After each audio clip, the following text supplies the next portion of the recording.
Are you feeling overwhelmed by hormonal changes? If you're a woman, you're not alone. With over 1,000 hormone disruptors in our environment, it's no wonder things can feel out of balance. On top of that, natural changes like PMS, menopause, and other life stages can leave you feeling tired, irritable, and trapped in a constant battle with your body. But here's the good news. You don't have to suffer through it. Hormone Harmony by Happy Mammoth is here to help. This herbal formula fine-tunes your hormones, balancing estrogen, testosterone, and even stress hormones like cortisol, which can contribute to weight gain, racing thoughts, poor sleep, and more. With over 40,000 five-star reviews and a bottle selling every 24 seconds, the results speak for themselves. Ready to feel like yourself again? For a limited time, get 15% off your first order at happymammoth.com using code NEXTCHAPTER at checkout. Visit happymammoth.com today and get your old self back naturally. Hey guys, Mark Wahlberg here. You've heard me say it before, but I'm going to say it again. You guys have to check out Hallow. This Lent, we are doing something really powerful. It's a 40-day prayer challenge for every day of Lent with Jonathan Rumi, Father Mike Schmitz, and of course yours truly. We are going through the incredible book, The Way by Saint Jose Maria Escriva, and I, along with my buddy Chris Pratt, will lead us through weekly fasting challenges. Join me and millions of others around the world praying every day this Lent. Stay prayed up and God bless you. All right, we getting ready to go live, y'all. We are live now. Atlanta Falcon fans, Facebook fans, fans of every platform, welcome to the For My ATL Sports One. Well, I guess you could say Tuesday night talk show. And I have some superstars in the building with me. I got B Rich and Trey, better known as the Waterboyz, with me. What's up, gentlemen? How y'all doing tonight? What's up, Terry? What's up, my guy? What is going on, man? Let me tell you something. I am just ecstatic to have y'all, man, in the house tonight. We're going to be talking some Falcons.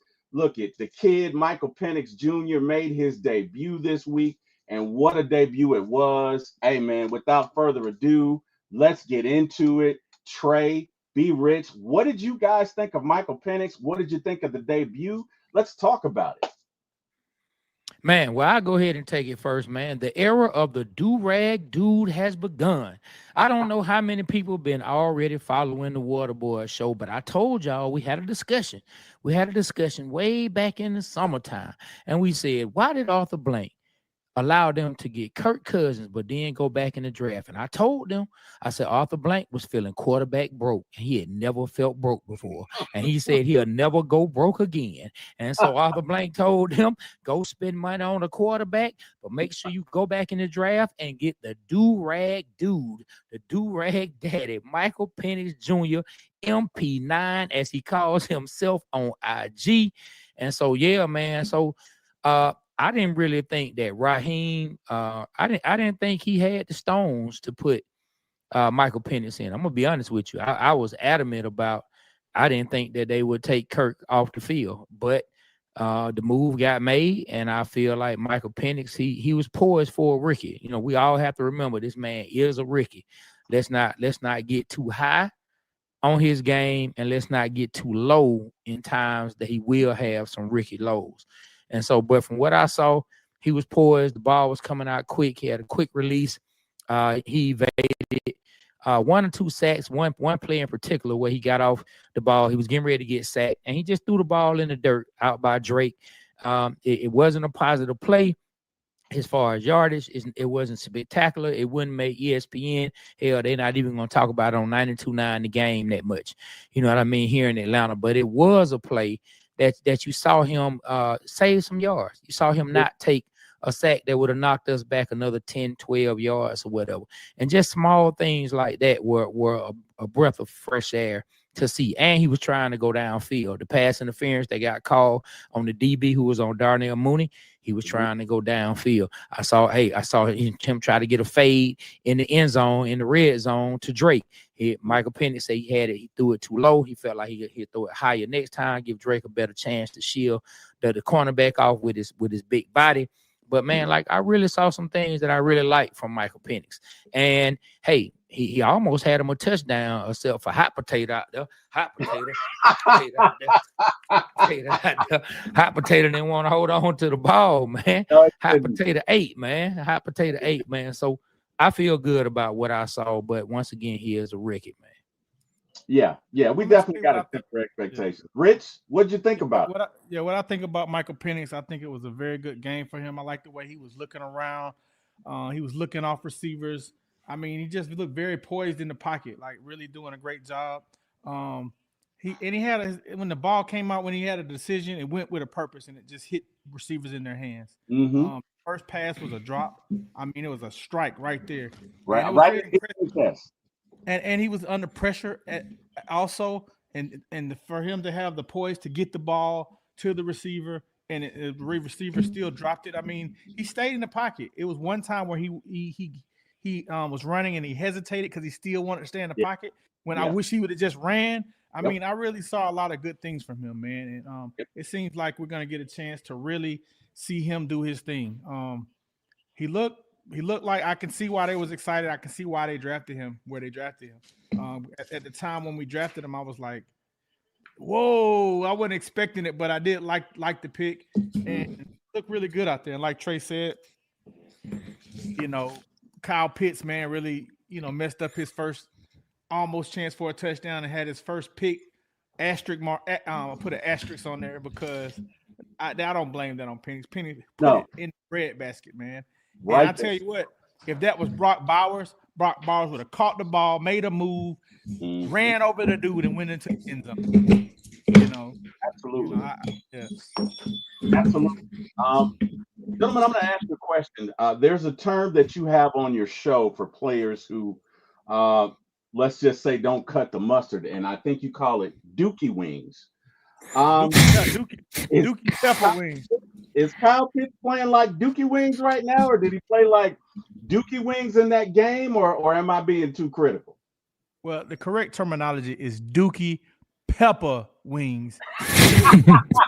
And right now, Kyle Pitts is playing like wet dookie lemon pepper peel, boo boo. You know what I'm saying? He's playing like wet lemon dookie pepper. He's playing wet dookie pepper wings. That's what he's playing like, man. And I don't like it, bro. Wet dookie pepper wings. All right. Dookie pepper wings. Wet dookie pepper wings. That's what he playing like. Man, it's so frustrating too, because the Falcons, they got caught up in what a lot of GMs and a lot of coaches and a lot of organizations and a lot of fans who still are on the Kyle Pitts train get caught up in. We get caught up in potential. We get caught up in potential, except for when it comes to our everyday lives. We don't care about potential when it comes to our everyday lives, but we want to hold on to an athlete's potential forever. Yeah. And man, I was talking to somebody. I was telling him when one of my favorite lines that I ever heard from a football coach was when Bill Parcells said that he doesn't like potential because that just means you can't do it right now. And so a lot of fans get caught up in potential, and I think the Falcons saw the potential what Kyle Pitts possibly could be. They saw the size, they saw the speed, they saw him as a mismatch. But for whatever reason, it's not translating on the field. Now we can put it on. Some people put it on scheme. Some people say he was coming off of injury. Some people say he didn't have a quarterback in Mariota. He didn't have a quarterback in Ritter. Now here we go with Kirk Cousins. He had a couple games where he did shine, but other than that, man, what are we really getting out of Kyle Pitts? At some point, Kyle Pitts himself, not just us, Kyle Pitts himself has to look in the mirror and say, what am I? You know what I mean? What am I? What am I going to be? Am I going to become this player who can become an all-pro, who can become a Pro Bowl player, or is this the status quo for me? Is this the status quo? Flash every now and then, but for the most part, you get disappointment. So far, for the Falcons, hey, it's people that love them, but the truth of the matter is, from my opinion, it's been small sizzle and a whole bunch of flatline of nothing. You know what I mean? Trey, the last time the Falcons made a mistake this big was Andre Bruce when we drafted him number 1. Oh, wow. It was the same thing. Big, potential, muscular. Like he just was a workout warrior, bro. killed the combine, all of that. And we drafted him number 1. And he was one of the biggest busts that we ever had as a Falcon. And now it seems like Kyle Pitts is in that same mold, in my opinion. You really think Kyle Pitts is that bad? Because no disrespect to Andre Bruce. Andre Bruce had a long career now. Don't forget it wrong. He went to the Raiders. They played tight end, and he still played for a minute. So he's getting pension. But he was bad with us. Like he was very bad. And Kyle Pitts is bad with us. Kyle Pitts, and I'm gonna tell you why he's bad. Because he's out there loafing. The mother sucker is loafing, and I don't like that. And that's what makes me say that. If he would go hard on every play, I would not be talking about it. Like he's going hard, and just like he made that catch, he caught the ball with both his hands, and he's turning it in. And it's just like he's not focused. He's at Magic City eating Dookie pepper wings, playing like Dookie. And I'm tired of it. I agree with you. He is inconsistent. There are plays that he takes off. He doesn't run hot routes. Like, I don't know what's going on with him. And then this man, and then when the rookie takes over, what does he say? I just work here. Yeah. What in the flying F is going on with him, man? That right there, it's turning me off. And what's the sad part about it is we're going to get rid of him, and he's probably going to ball out somewhere else.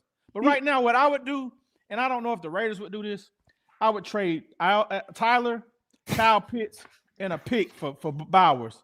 Praying. Boy, Terry. Now you know that's my brother now, Terry.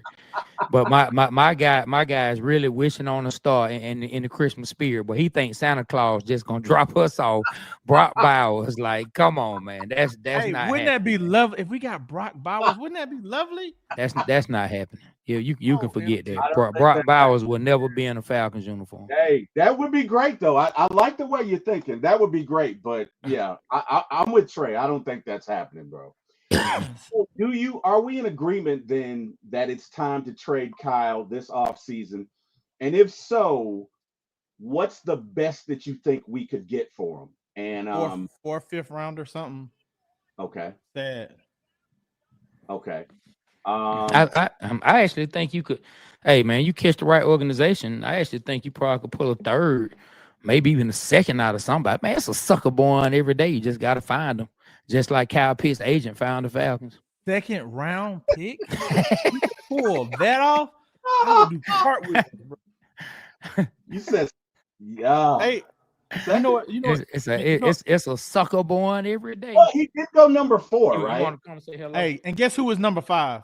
Come on, wave hello. Guess who's number 5? My boy wants to wave hello. Hi. How you doing? Good to see you. They say, how you doing? I know you can't hear them. Good. How are you? Doing well. Good to see you. All right, buddy. Come on. Okay. All right, love you. You say Kyle Pitts was number 4. Guess who was number 5? Was it Jamar Chase? Yes. Okay. Jamar effing Chase, who has like 100 touchdowns, and Kyle Pitts has 2.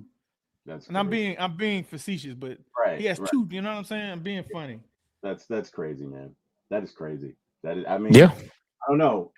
So another Dookie winger or lemon pepper Dookie. And you knew it was coming. Another Dookie winger. That's a great term, Terry. Hey, I learned from the best. Mr. Kirk Cousins, the last 5-6 weeks has been Captain Dookie winger. So yes, he has. Are we trading him? Are we keeping him? If you're the GM for the Falcons, Trey, what are you doing? No, he's out of here. You know, he's out of here for a couple different reasons. Number one, I mean, it's not like the Falcons have to do him any favors, but I can 100% see, you know, a conversation being had saying, hey, you know, when the transition was made, you know, I was behind Michael Penix. I would teach him everything I could teach him while he was behind me. Now that I'm behind him, but I still got some football left.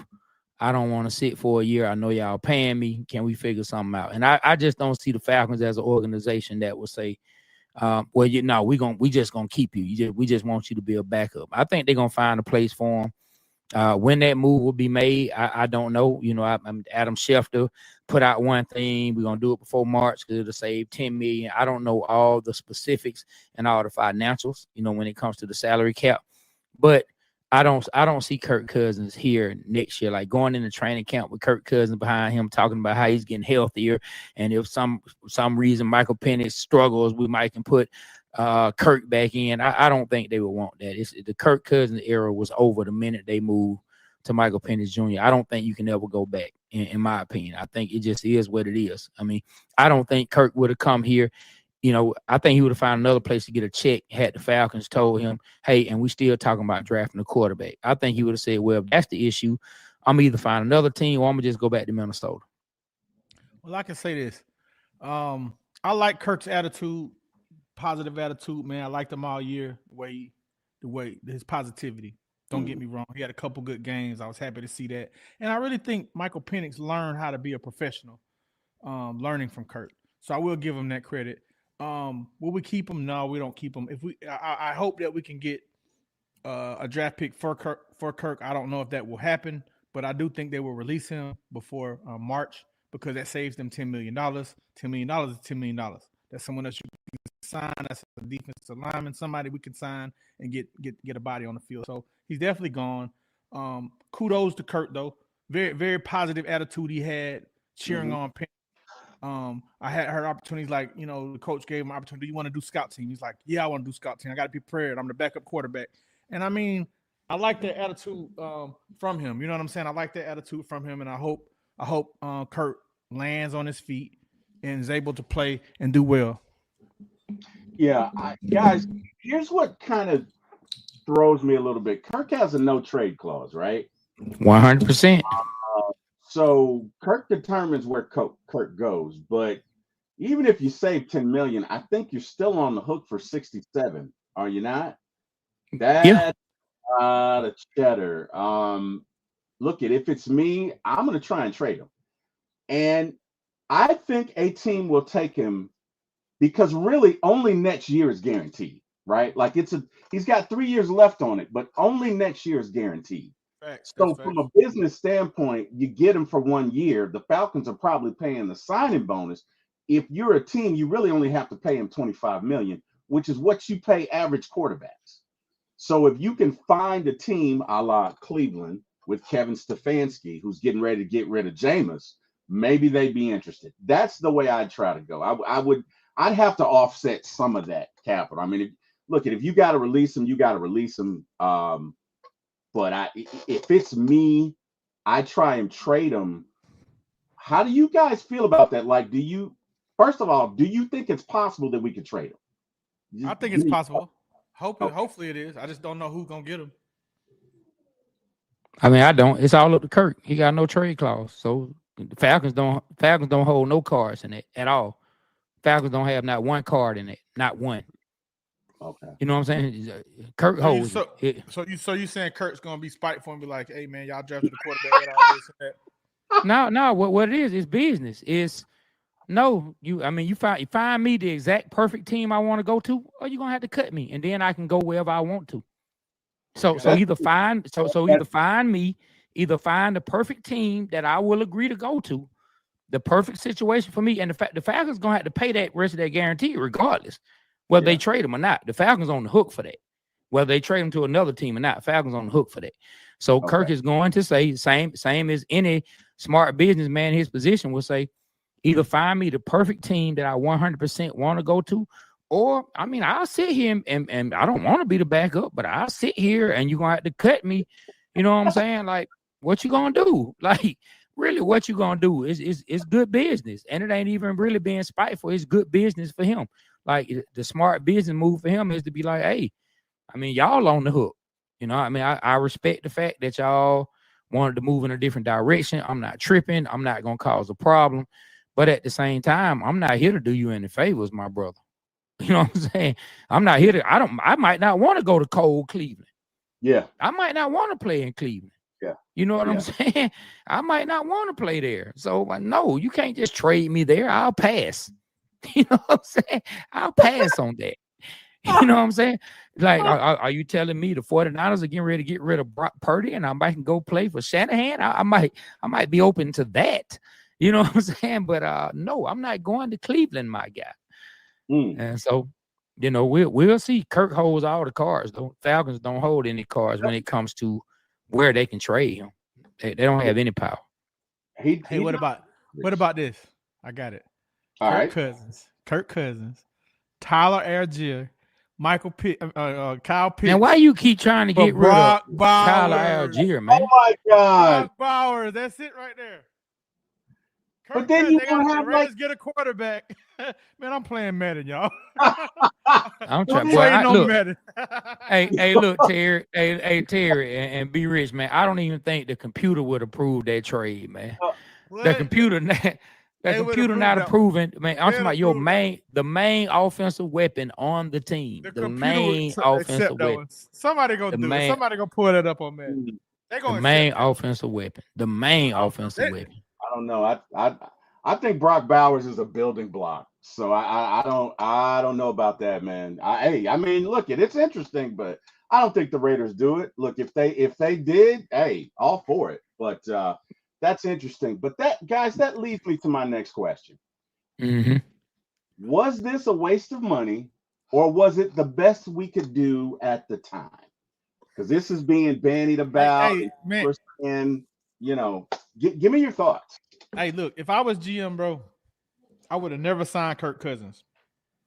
Okay. I would have either gone after Justin Fields or Russell Wilson. Those were my two on the target. Now, Russell Wilson, he had the future stuff and the Atlanta stuff, but I still like Russell Wilson's ability. And as we see, he's doing exactly that at the Steelers. He still has it in him. I just think that him and the coach in Denver, they didn't get along. Yeah. And he has a fresh start with the Steelers, and he's playing okay football. He's playing better than Kirk Cousins, and he's moving around. I seen him scramble for 10 yards the other day for a first down, and he's out playing Justin Fields. That's what I would have gone for. We wouldn't have had to pay all of that money that we paid Kirk Cousins. We could have used some of that money on the defensive side of the ball. That's how I would have done. But I don't understand why they signed Kirk Cousins. I mean, but when they did it, I bought into it. All right. I'm going to respond, but Trey, give me your thoughts. What are your thoughts on it? Well, my thoughts, I'm not even going to put like what I think should have been done or what I would have possibly done. I'm just going to go off of the facts of where we are. You basically paid Kirk Cousins $100 and some million for where were we? We were what? 7-7 when Kirk get lost his position, right? Right. So you basically paid Kirk $100 million guaranteed dollars to go 514 games for your organization. If that's not a waste of $100 million, I don't think we can say anything else is. You basically like this is go off the facts. They have paid him $100 million to go 514 games. He only played 14 games for the Falcons. That's all he's gonna play for the Falcons, unless Michael Penix gets hurt or something. Other than that, that's all he's gonna ever play for the Atlanta Falcons. Let's knock on wood when you say that. Yeah. But that's he's only gonna play 14 games. Yeah. So if you think about it, it's us just going off of the evidence that is clear on the table. Would you pay $100 million for anybody to play 14 games for you, not named Tom Brady or Peyton Manning in the early 2000s or the 2010s? It would have to be Peyton Manning or Tom Brady. Other than that, man, I'm not doing it. Other than that, I'm not doing it. Like 14 games. It turned out to be a bad move. Turned out to be a really bad move. They swung for the fence, and just like Mighty Casey in the old tale, struck out. Well, now to give it context, Russell wasn't coming to Atlanta. If you know anything about future, you guys know more than anybody, you're in the industry. Russell wasn't coming to Atlanta, and you know why. So that leaves you Justin Fields. He would have came for $200 million. Oh wow, you're okay. Nobody's gonna pay. Nobody was paying that man. Hey, I'm just saying they paid Kirk Cousins for it. Nobody was paying that man. Is Russell Wilson better than Kirk Cousins right now? I mean, right now, but at the time, time he was better, man. What you mean? No, nobody's paying Russell Wilson. I didn't say nobody's paying. I'm just asking about performance. I'm saying he said he wouldn't have come. I said he would have come for $200 million. That's all I'm saying. But I'm just saying nobody would have offered him that though. I know, but he would have came for that. Okay, that's fair. Is that racial discrimination? No. Why wouldn't it? Why isn't Russell Wilson worth what Kirk Cousins is worth? He's playing much better than Russell Wilson. Hey, look, man, for $200 million, I think Denzel will be a starring role in a Tyler Perry movie, but it don't mean it's gonna happen. Where that come from? That came out the blue. I know, right? Just out the blue. So be rich. I'm not saying Russell Wilson's not a great quarterback, but I know what you're saying. He wasn't coming to going off last year's performance. I think Kirk was like second in PFF, second in stats before he got hurt. That's probably what they were looking at, right? I mean, I don't know, 200 million. I think he would overcome some things. I think he would come for 200 million. But like Trey said, we're here now. But here's the thing: if you don't sign Kirk, and let me ask you guys this: do you think Penix is there at 8? Because a lot of folks remember Denver tried to trade up to get him, right? That's a good point. That's a good point. Great point. That's a good point. A lot of people stayed where they were because they didn't think the Falcons were going to take somebody probably would have traded up with the Giants and got Penix. Yeah, you know what I mean. And now we're really out of it. So sometimes you got to make moves, and sometimes they don't work out. I mean, I don't want to call it a bad situation. Look, I think the best way you put it, Trey, we took a swing and we missed, right? You know what I mean? It's time to move on. We got the new guy in. Look, I'm excited. I mean, let me tell you something. This guy has an arm, and not only that, he has touch. And from what I saw, he recognizes defenses, or at least he did last week. He played almost a flawless game. The only issue I had is I think it's like 9 seconds, and he threw it to Kyle. Probably should have threw it away, but whatever. Nobody knows. Couldn't have known Kyle was going to do that, right? So I don't have an issue with it. The kid played great, right? The defense played great. So that leads me to my next point, gentlemen. The defense has been great for the past 5 weeks. 4 weeks? Maybe 5. I don't know. Whatever. After the break, however long it's been after the break, we have the most sacks in the league, right? So I think right now we have 26 sacks. When we went into the break, we had 10. Obviously, something happened. I don't know what happened. I don't know what the conversation was, but something happened. Do you guys feel that this is Jimmy Lake's influence, or do you feel like someone like Raheem or Jerry Gray is now calling the plays? Well, I mean, in the beginning of the year, my theory was this, and I'm not going to say that this is what happened. My theory was we played a lot of scrambling quarterbacks, and it was hard for us to get to them. That's what I thought at first, and that's what I was blaming it on. But then after that, we still didn't get any sacks when we started playing quarterbacks that stood in the pocket. So I don't know what happened. But I know that the kid, what's his name? Ebiketie? Yeah. I know that whatever he ate, whatever Wheaties he ate in the morning, he's got 5 sacks. You know what I'm saying? He just woke up and just did his thing. So thank you, Lisa. Yeah, he's killing it. Yeah.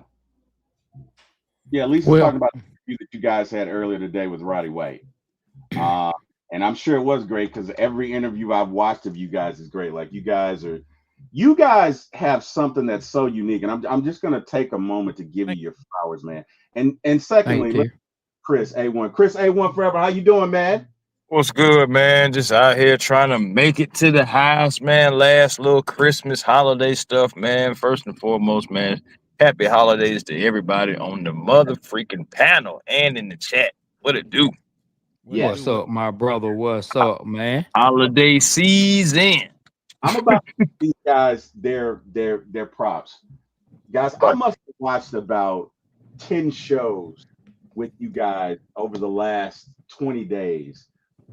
And you guys have cornered the market. Like, you guys are hilarious. Like, you guys are down to earth. You know your stuff. You talk Falcons football, but you do it in a way that's relatable, and you happen to be hilarious, right? Mm-hmm. Thank you, Tier. Thank you. I didn't do it. It's you guys. Look, I'm just saying, man. I'm saying what everybody's saying. Guys, I mean, Are you guys like this every day, like in your personal life? Like I get the feeling like this is just you guys, but talk to me. Like, are you guys like this 24/7, or like do you turn it off when you get off the show? Hey, check it out, Terry. Look, the first day I met this guy, man, I went to his house. We played Madden, and then that was my first time meeting him. And then I threw an open mic, and then the second time I seen him, it was his turn to perform on stage.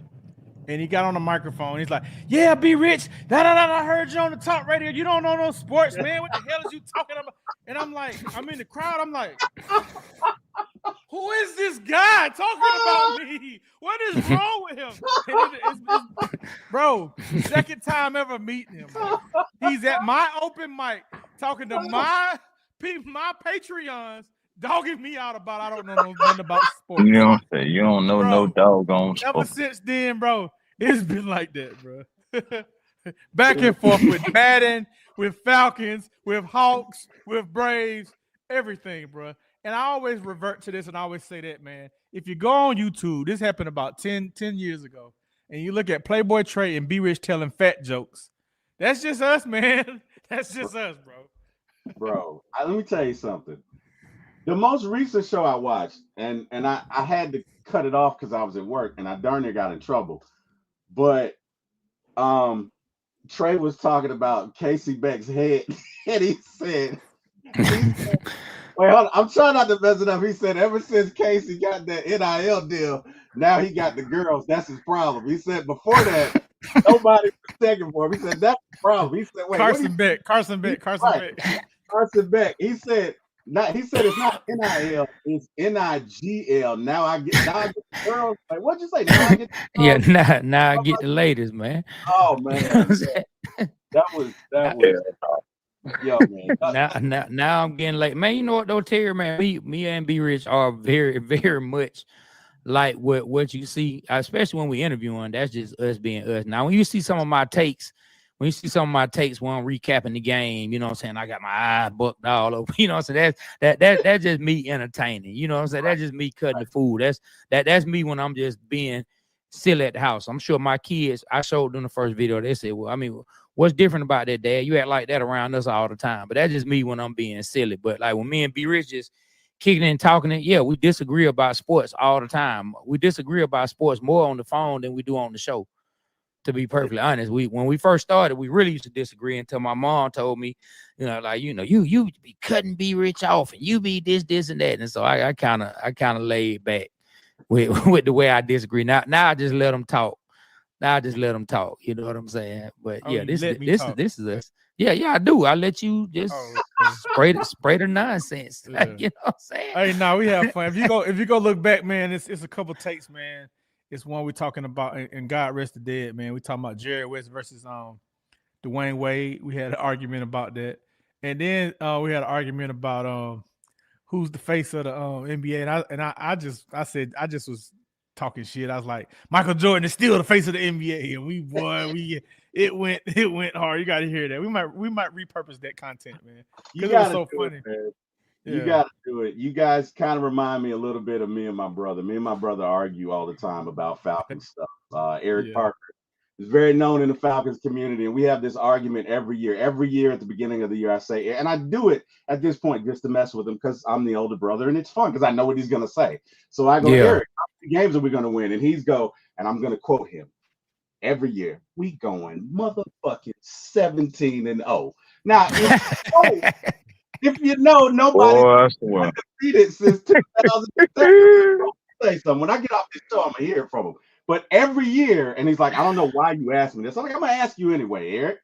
How many games are we gonna win this year? He's like, we going motherfucking 17-0. And every year, I'm like, Eric, nobody's been undefeated since 2007. And his answer is always, games for us to lose. Nobody's been undefeated since 1972 because the Giants did lose in the Super Bowl. They did in the Super Bowl. Yeah, you're right. Well, Patriots, they lost to the Giants. They lost twice to that team too. And I would tell you what, me and Trey was at that Super Bowl. We was there. Not at that one. Which you picked the wrong one. Who was that? When Moss was playing, right?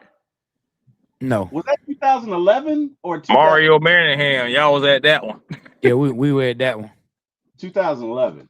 We was the Okay. one at Yeah, Indianapolis, whatever Indianapolis was at. Yeah, we were at the one with Tom Brady. Could have helped them win the game, but he missed Wes Welker coming down the scene. I don't know if y'all remember that they were trying to drive. Maybe it was a big throw that Tom was supposed to make. He missed Wes Welker coming down the scene. That lets you know Wes Welker was still on playing with the Patriots at the time. He hadn't even switched over to Denver when he switched over with Peyton, and they went crazy with the Broncos. Yeah, we went to that Super Bowl. The one you talking about, B Rich, is that happened in I think that was like 2007, the 2006, 2007, the undefeated season when they lost to the Giants. Okay. Yeah, we won that. Yeah. Because they could have lost to the Giants in the regular season. The Giants almost got them. And then when they played them again in the Super Bowl, I know I was like, hey, man, Giants got a good shot of winning this game because they had them in the regular season. So, you know what I'm saying? It was cool. Eli made the throw of his life. But look at Chris. I gotta. No, I'm talking about that one where David. I'm talking. David Tyree. Yeah. Man, but you can make an argument that the Mario Manningham catch, that throw and catch was just as tough. You know, so that thing was on the sideline. It was a better throw. It was a better throw, but the first throw, he had to fight off 3 guys to do it, right? So he fights off one guy, shakes off another. I think the offensive guard pushed another one off him, and he just flings it for dear life, right? And then David Tyree goes up, and it's almost like this movie story ending where a light shines down and he catches the ball on his helmet and comes down, and it's like, are you kidding me? Like, that never happened. So, man, yeah. Terry, let me tell you, man, when I saw him make that throw, he reminded me of me when I played basketball when I was 13. I had this coach. I thought I was Steph Curry before Steph Curry. I just wanted to shoot them jump shots. And every time I get ready to shoot a 3, as soon as he'll see it, he'd be like, Montgomery, no. And if I make it, he'd be like, good shot. Way to go, Montgomery, way to go. Lord have mercy. Every time I got ready, I'm talking about, well, we be on a break, boy. Trey is about to stop and shoot him a 3. And as soon as I do, I hear him from the bench, Montgomery, no. And if I miss it, he yell at me. But if I make it, good shot. Get back down court. That's how I felt when Eli threw it. I'm like, no. Good catch. Way to go, Eli. Way to go. Shoot, man, I ain't gonna lie to you. When Tyree had caught that, I said, the Giants about to win this game.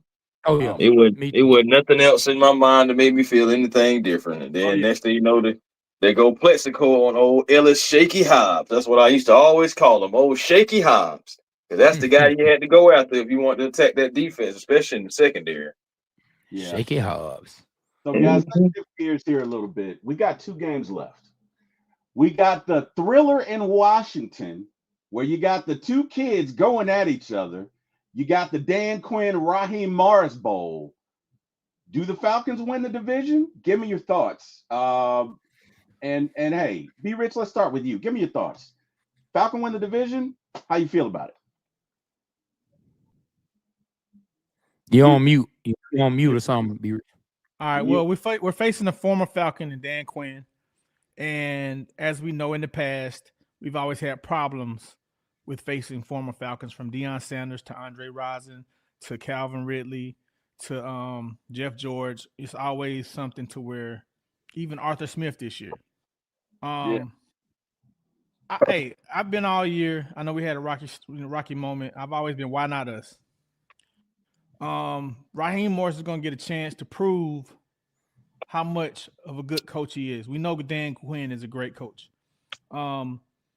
Raheem knows Dan Quinn's system as far as defense. So hopefully he's able to come up with a plan to pick through that defense. Now, as far as the offensive coordinator, the Kingsbury, I respect him as an offensive coordinator. Hopefully Raheem and his team has something cooked up for the defense. But boy, that quarterback that we about to face, he is the truth, and he is proving it. He's had really 3 comeback wins. Yeah. One of them, they missed the extra point. But the Hail Mary and last week's win against the Eagles, when I was definitely rooting against them, I was like, damn, boy, it's cold. And this whole year, we've had problems with running quarterbacks. So the Falcons gotta win. They must win. They must find a way to win away from home. We must get the demons of former Falcons beating us. So, do the Falcons have a chance to win? Yeah, they have a chance to win. Will it be tough? Yeah, it will. Would I want it any other way right now? I want it this way. I want us to go earn it. I want us to go earn this win. The football gods have come on our side. They somehow let the Dallas Cowboys win the game against the Buccaneers to where now we control our own destiny. Yes. The Falcons control their own destiny. They have to win against two tough teams. Yes. I'm saying the Panthers is tough because Bryce Young is playing he's playing great. It's a rival game. And the Panthers would love to knock us out the playoffs. But first we must take care of business in DC. And I expect us to take care of business. And this is why you was hired, Raheem. This is what it's about. So I expect the Falcons to be well coached to go up there and pull out a victory. I can't give you a score. All I know it's going to be tough. Good deal. I love it. Trey, how you feeling about it? I want us to win. I don't think we're gonna win though. I don't see how the Falcons going. Dog, man. What's his name, man? Not Sam Darnold, man. I'm talking about Darnold. Man, what's my man name that used to be in Cincinnati, man? The red rifle, man. Man, what's his name? Andy Dalton ran all over the Falcons this year. And Andy freaking Dalton. Andy Dalton now. And Andy Dalton was out there running for yards on the Falcons because we do not have speed at linebacker. The Falcons do not have speed at linebacker. How they finna stop it? Jaden Daniels from taking off when he want to take off? Somebody, please tell me that. I mean, we won other games against mobile quarterbacks.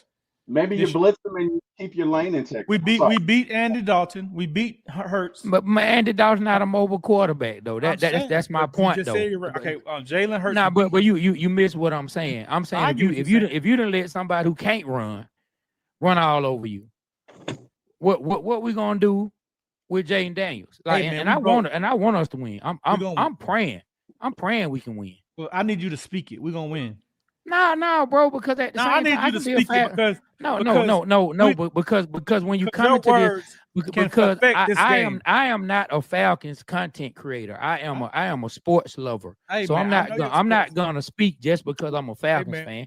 Like honestly, if I had to say what I thought was gonna actually happen, I don't think the fact so we're asking Michael Penix in his second start to go up there and play again. I'm not acting like Washington is just. I'm not acting like Washington is just unbeatable. I'm not acting like they just like this immovable object. But what I am saying, we playing them on the road. We got a rookie quarterback against a quarterback that's been playing all year. They got a rookie quarterback too. Hold on. I'm talking, sir.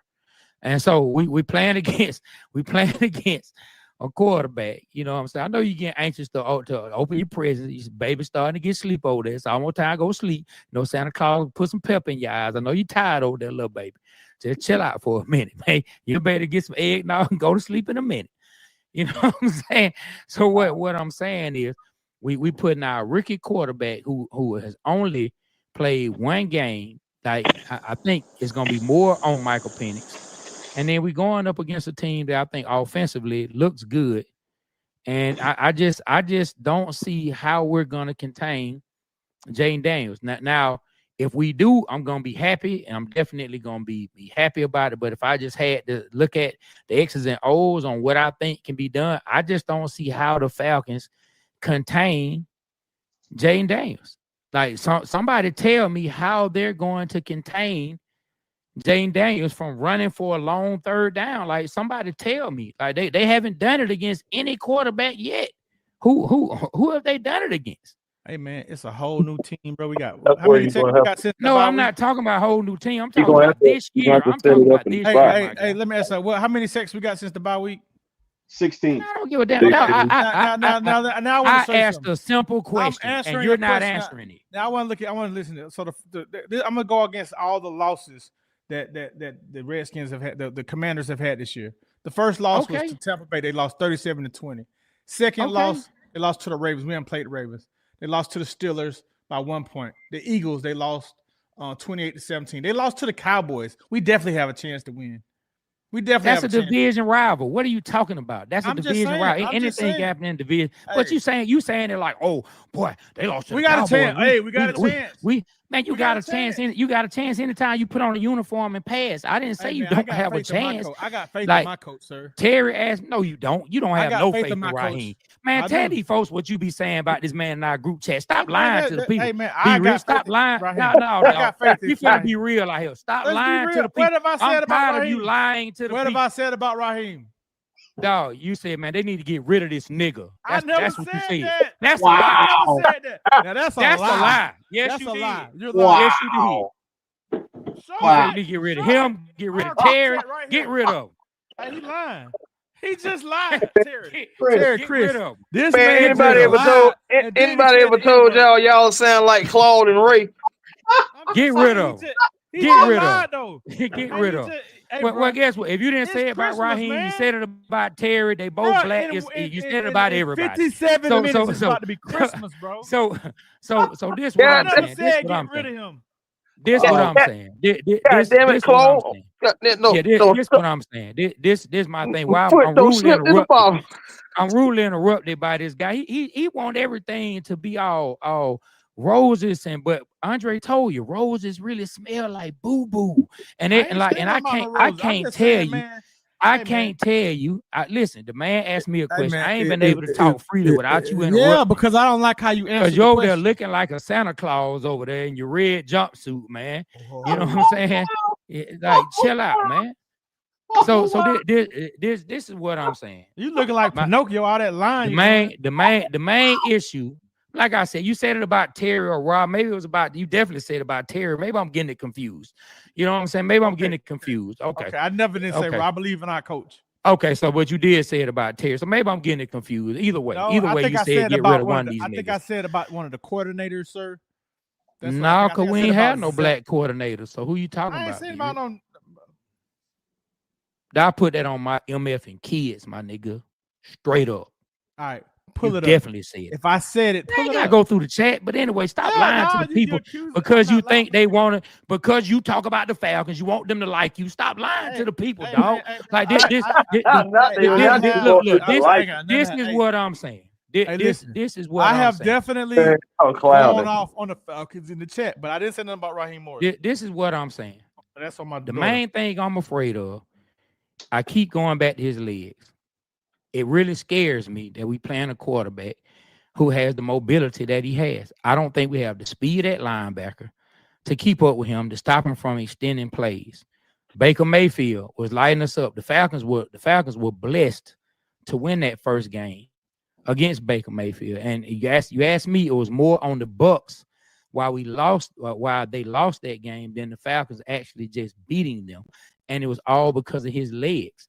Every time we've played, okay, yeah, you're right. Williams say our linebackers have to spy, but ain't neither one of them fast. Ain't neither one of them fast. You know, has anybody seen Troy Anderson? Because I haven't. Man, I'm talking my boy. And look, he fast and running the wrong way. You know what I'm saying? He real fast at running the wrong way. You know what I'm saying? But and so this is my thing. Like, I think the Falcons are gonna go out and put a good game out, but in the end, they're gonna win. I'm afraid they're gonna win. I'm afraid of Jaden Daniels' legs. I'm afraid of Jaden Daniels' legs. I'm afraid of his legs as well, but we're gonna win. We're gonna find a way. It's our time. Chris, why not? How you feeling about it, man? We got 2 games. Chris, how you feel about it? Well, I mean, to be honest with you, man, it's any given Sunday. And I ain't gonna lie to you. I ain't gonna sit up here and sugarcoat it at all. Trey has legit concerns. I'm not gonna sit up here and act like, you know, he doesn't have any legit concerns. I mean, you seen what it did. The thing about it is we have played against mobile quarterbacks. It's just this particular mobile quarterback, a guy who I was high on before he was even drafted. This guy has the most athletic ability. He's more athletic, I think, than Jalen Hurts and Patrick Mahomes. I just feel like Mahomes has the best arm out of everybody, you know what I'm saying? Of course, because of what he's done. But the Falcons can still find a way to get Jaden Daniels on the ground. Their offensive line is not like that, okay? So if we can get Jaden Daniels off of his spot and rattle him because he still is a rookie. He's just a more polished rookie because he got more games under his belt, but he's still a rookie. He's still a rookie. He still can make mistakes too. He's human. You know what I'm saying? So he can still mess up too. And I think that he can give us a couple of interceptions. My thing is they played the Eagles, who had Kenny Pickett in that quarterback after Jalen Hurts went down. If Jalen Hurts plays that whole game, the Eagles do not lose that game. No, they don't. They don't lose that game. So, I mean, you know, at the end of the day, the NFL schedulers, you know what I'm saying, they're the ones that's winning in this particular situation. You got two phenom type quarterbacks. One has been playing longer than the other one, but they're still both rookies. They're both going to be playing in bad weather. I think this is going to be a game to where the Falcons, the best defense that they can have is to keep Jaden Daniels on the sidelines. Of course, we're going to have to see him. Of course, we're going to have to make sure we're disciplined on third down, making sure he doesn't escape the pocket, making sure he doesn't extend plays against you. We're going to have to have all hands on deck this game, and we're going to have to play perfect out there in Washington because they've only lost 2 times out there against the Steelers and against the Cowboys. So my thing is, like, they play well at home. We got to come in, handle our business, and like Michael Penix said in his interview earlier, we have to come out and execute in this bad weather. We're professionals. If we go out there and handle our business, we can still win this game. And that's true. That's absolutely true. Yes, the Commanders, they put up points, 26 points in 5 of their last 7 games. But at the end of the day, the Falcons are turning the corner too. The Falcons have somebody they can drive the ball down with. The Falcons have a play caller that needs to continue to open up the playbook for our field general.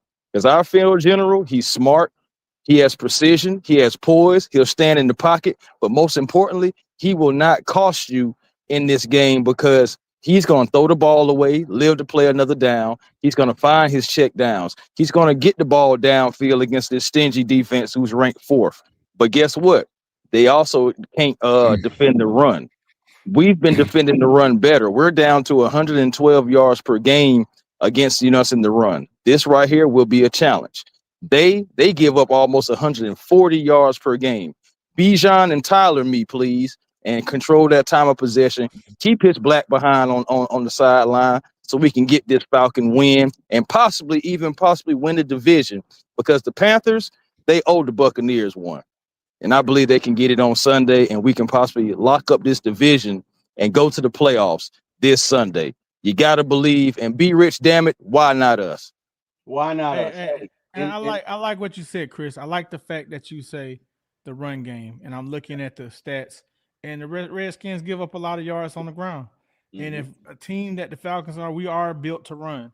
I think sometimes we go away from it a lot, but hey, I think we give them a nice dose of Bijan, a nice dose of Tyler, and some timely play action passes to hopefully Kyle Pitts can ball out this game. Drake London can ball out this game. I think we could pull it off. I think that's the key, man. I think that's the key to controlling the legs of Jaden Daniels is to have time management and keep his ass off the field. I think we can win. Guys, in honor of it sounds good. Look, it could go either way, man. I mean, it can. Well, you all have points. You both have great points, and I'm not trying to be vanilla here, but it really could go either way. The Falcons could go in there and kick some, you know what, and Washington could come out and mama, there go that man again, could show up, and it could go either way. You know what I mean? But I think it's going to be a good game. Gentlemen, in preparation for you guys coming here, I know you guys are longtime Falcon fans. So out of my respect for your craft and what you do, I'm not going to do a poem because I suck. But I have a riddle, right? And I'd like to put it out there. And then I got some Falcons trivia for you. And it goes back a ways. So Trey and Be Rich, I know you guys will at least have a chance to get it. So If it go back away, be Rich gonna get all of them. Like be Rich, like Ryan when it comes to like old Falcon history, but he be knowing all that. Okay. All right, this will be good. So I'm gonna do the riddle first. All right. There are quarters colloquially named after me. I am popular for laying the wood. I played in an era where you could really hit and not get penalized. I played in college for a tribe of blonde Vikings in the place where the Beavers been.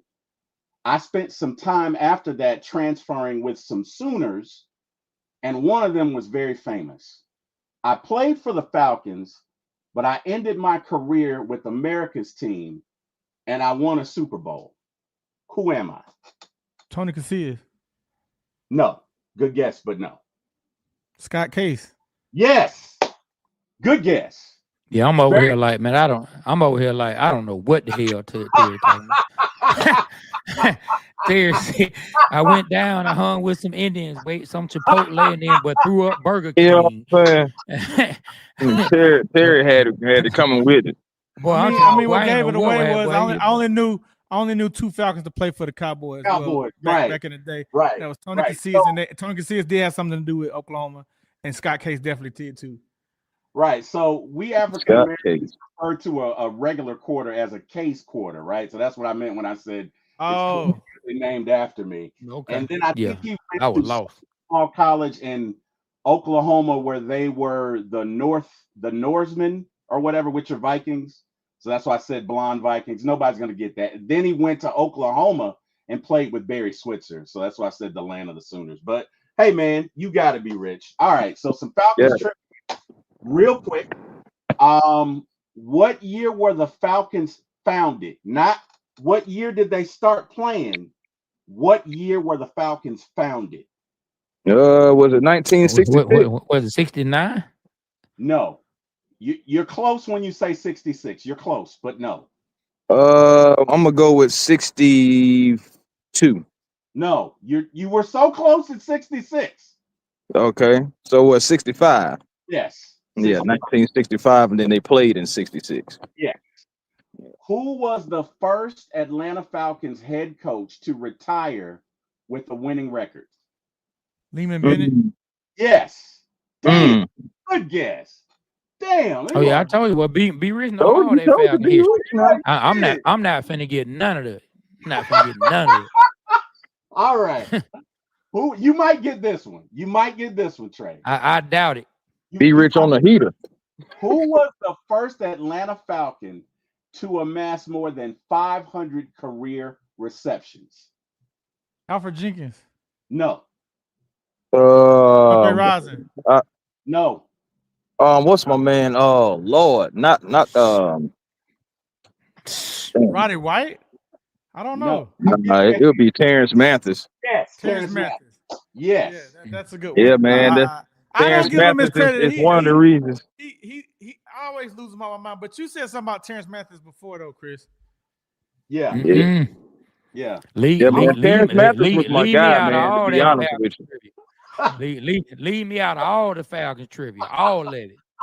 Leave me out of this. Oh wow! Oh man! Who was leave me out of it? And I would tell you why. Because in the 80s and the early 90s, boy, Trey wasn't about nothing but some music, boy. I was music. But that's all we did. That's all I talked about. Don't talk to me about nothing but music. Well, hey, you know what? I'll have to get a music trivia for you. Give us another Falcon trivia. I like this. All right. Who was the first Atlanta Falcon to register more than 90 career sacks? Claude Humphrey. Yes. And I couldn't get his name out. Heck yeah, I used to call Claude Humphrey. Claude, have mercy. That's what I used to call him when I used to watch his film. And Trey, this one's for you. What was the first single dropped by Outkast? And what was the year? Man, you talking about Players Ball, man. It was on the LaFace Christmas album, man. I don't know the year, though. What's the year? 91? Yeah, no, that should have came out in 93. It was on the LaFace Christmas album, right?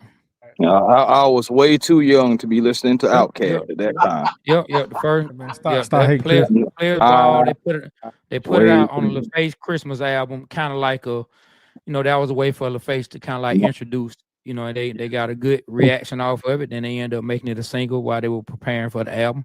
Album dropped 94 in the spring, close to the summer. I can't remember exactly. I know it was hot because I was working at a damn warehouse with Fort Knox when the album dropped.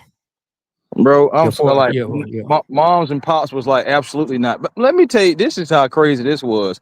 I got the clean version when I was a kid. I wanted the Eminem album, right? The Marshall Mathers. Pops brought home the clean version on Chris Young than a mug, boy. Bro, I'm talking about I brought home the clean version on my ass. I was just a little baby boy, beep beep beep beep beep beep beep beep beep. I thought I was goddamn. I was like, am I listening to Eminem or is this fucking Acme? Like I just didn't understand. Man, I remember listening to the Marshall Mathers album. I remember listening to Stan for the first time. And I ain't gonna lie, I remember thinking, damn, but like I already thought Eminem could rap, but just the way he put the story together, and I was used to be into real like intricate details when it comes to songs, just the sound of the writing, the sound of the pencil, you know what I'm saying, scribbling on a pad, in the back of the rhymes, like I just remember I was just like, damn, this is just dope. It's kind of like cinema. It's kind of why I like enjoy making skits. Man, StreamYard. Are you guys there? Yeah. We here. Yeah, we here. Yeah, we hear everybody but you, Terry. Okay, my bad. Sorry, it went dead for a sec. Yeah, sorry about that. Yeah, but man, like all the intricate details of albums and songs, man. Yeah, man. So like I admit, like, like I said, in the 80s and the early 90s, man, I love the Falcons, watch the Falcons, but music was my thing. Music and unfortunately drinking was my thing, and hanging out, you know what I'm saying? Riding in my Regal, riding in my Caprice, or riding in my Cutlass. One of the three, you know what I'm saying? And kicking it. Mm-hmm. Can't forget my baby blue Delta 88 with the white interior and the navy blue hard top. Can't forget my 88 Delta. Man, I had me an Oldsmobile 88 myself. That thing used to float down the road. Yeah, man. Good times, man. What, Suckers to the Side? I know you hate my 88. No, was it 98? Was it 88 or 98? No, it was 88. You're gonna get yours. Sucker to the Side. Anyway, I was into New York rap a long time ago. So yeah, all right. So my favorite Eminem wait, are you guys there? Because you look paused. Yeah, we here. All right.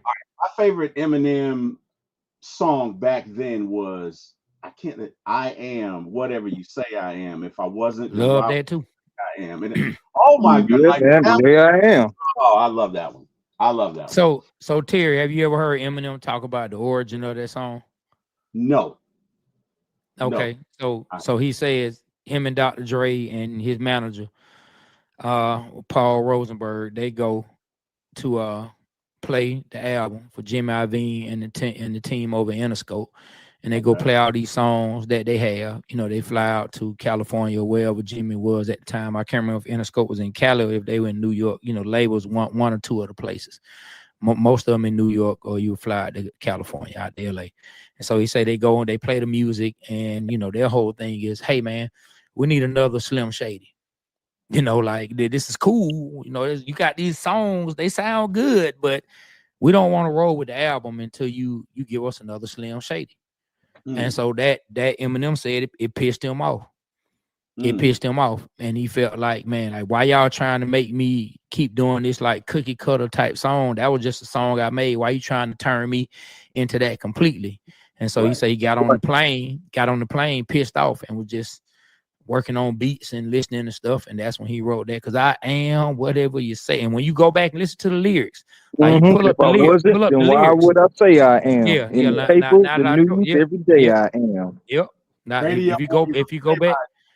if you go back and you pull up the lyrics and the stuff he says in that song, is basically him. That was his kind of like his response to how he was feeling to them asking him to do that. And then eventually, he made another Slim Shady. What was the second one called? The Real Slim Shady, Please Stand Up, something like that was one. Yeah. One he made.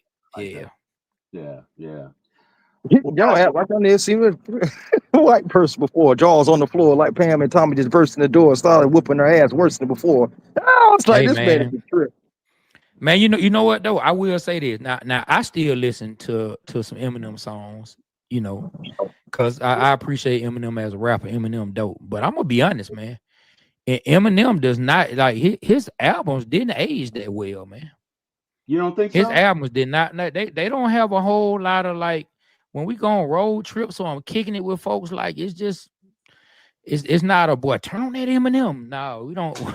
You can turn on his songs, albums don't right? have that kind of like he got a song here and there. I turn on, play for my son, but he don't. His albums don't have that. You know, like that. You go back in the past, like man, I gotta hear this album again. I don't get that from his albums. It's like you can take a lot of Eminem songs and put you an album together. More Yeah. so than just take, like, you know what I'm saying, just listen to for example, the Slim Shady, you know what I'm saying, EP and the real Slim Shady, you know what I'm saying, LP and all the stuff. Like I get what you're saying, Trey. I get what you're saying. That's Trey, definitely Man, fact. That's do you definitely think fact. that's regional? Do you think that's regional, or do you think like that's just in the South, or they just haven't aged well I mean, I know you guys yeah, travel. yeah. I mean, I just think it hadn't aged well. Like 20 years later, do I really want to hear you talk about killing your baby mama? Like, no, I don't. Just saying. I don't. Do I really want to hear you bashing your mama like 20 years later? May she rest in peace. I ain't like I knew her. But now, I don't. It's just, and I think Eminem, I put him up there, he's one of the greatest ever. And it's not because he white. Like I think he one of the greatest rappers. Like he really is dope. Like he can rap. Like, yeah, he's a lyricist. But just as his albums grew, now he probably got about a good, like, probably about 10 songs that I'm gonna listen to. I'm like, okay, man, I love this no matter what. But as far as the album, I don't want to hear his baby mama getting locked in the trunk. I don't want to hear the songs about the dope, and I just don't want to hear it. Right. Well, guys, Yeah. now that we got to do this, and I got to ask the entire panel, and I know my brother's gonna shit on me for that because he's not gonna like my answer. But give me your top 5 best rappers all time, and Trey, we'll start with you. Give me your top 5. Man, so I can't give you the top 5 best rappers of all time because that's subjective. I know that's probably not what you want to hear, but I'll give you some of the guys who in my top 10, my favorites. So Okay. Nobody put in the chat that I'm stupid or nothing because I don't give a damn about your taste in music either. You know what I'm saying? So if your taste in music is well, you can dislike mine. So don't even waste your time putting it in the chat. Just save it to yourself and go listen to whatever the hell you like. Oh my God. All right? Because I don't care nothing about that. All right. So Outkast, man. Outkast, they go as one. You know what I'm saying? I can't pull Dre away from Big Boy or Big away from Dre. Yeah. I gotta put Outkast in there, man. The influence that Tupac had on the game. I gotta put Pocket. Like I was a big fan of Tupac's. Like a big fan of Tupac's. From there, man, where do I want to go, man? You know what? Now these my favorites. Now these some of my favorites, guys. Okay. All right. Man, give me some UGK, man. Give me some UGK off in there, man. It all started with a Pimp C. So what the is up? Told him something good. He's up on my muck and cuts. Told him you don't really want to buck with a tree nail from the tree. Ooh, boy. Hey man, boy, that's the return of the second album, man. That ain't even a single. That's like my favorite UGK song, That and Murder. Then from there, man, hey, I'm gonna go up north with it, man. I got to pull BIG off in there, man. Yeah. Mm-hmm. I got to pull BIG off in there. I got to, man. I got to pull Big in there. And then for number 5, oh man, you know what, man? Just for sake of conversation, man, I'm gonna go old school with this one for sake of conversation, man. Like I was a huge fan of Ice Cube's when I was younger. I was a huge fan of Ice Cube. As I sit, this is a Christmas tradition. every Christmas. Man, that is Every not a Christmas movie. Oh, I love yes, it is. Yes, I it love is. this Christmas Yes, it movie. is. I just had It's this 100% a argument Christmas with movie. That's the How, one. how No, is it not a Ricky Christmas Smiley. movie? That's the one. When Ricky no, Smiley playing Santa Claus. no. That was released around. That's a Christmas Yeah, movie. that's the one with Ricky Smiley playing Santa listen, Claus. it's That is. at Christmas time. Santa robs As their a matter, house. They have a as a matter of Christmas fact, party. Ricky, He asked thinking of the You first one. can He watch thinking of the that first one. movie at any time of the year. It don't matter. Hey, All right. hey, guess what though, Chris? Guess what? You know what song you can find me, and then I'm gonna shut up, let somebody else talk. You know what song that you can find me riding down the street in the middle of June at any point in time playing? This is no lie. I was just telling my wife, and she was laughing at me. At any point in time, when it's sunny outside, you can hear my windows. You can windows down. You can hear my music going. Dun, dun, dun, dun, dun, dun, dun, dun. Boy. Hey, hey,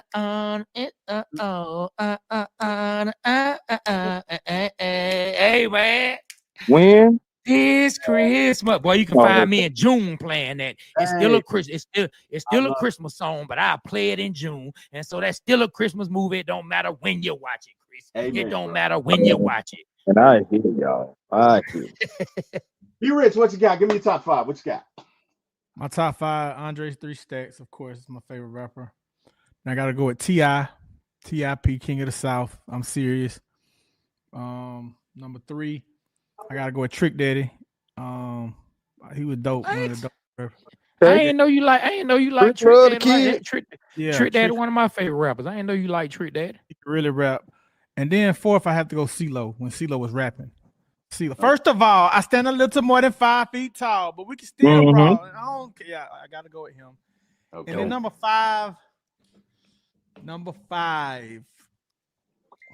I gotta make this right, y'all. Number 5. It's a couple of them I'm thinking about. It's your opinion, man. Ain't I no wrong. I gotta go with this album. Space Age Pimpin', man. Yeah. Oh, I love 8-Ball that. and MJG. Hey, Well, get it right though. Hold on. Get it that was a right. classic. Name the album. the one with the name- Lex, the one with the Lexus on the cover. What was the Name, name of the album? yeah. What? Name the album though.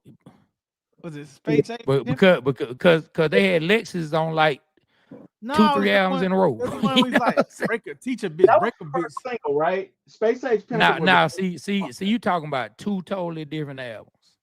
I'm talking about the one when I was in college back in 1996, 95, when they had this. He said break a bitch. Oh, he talking about they gave the steps on how to break a bitch.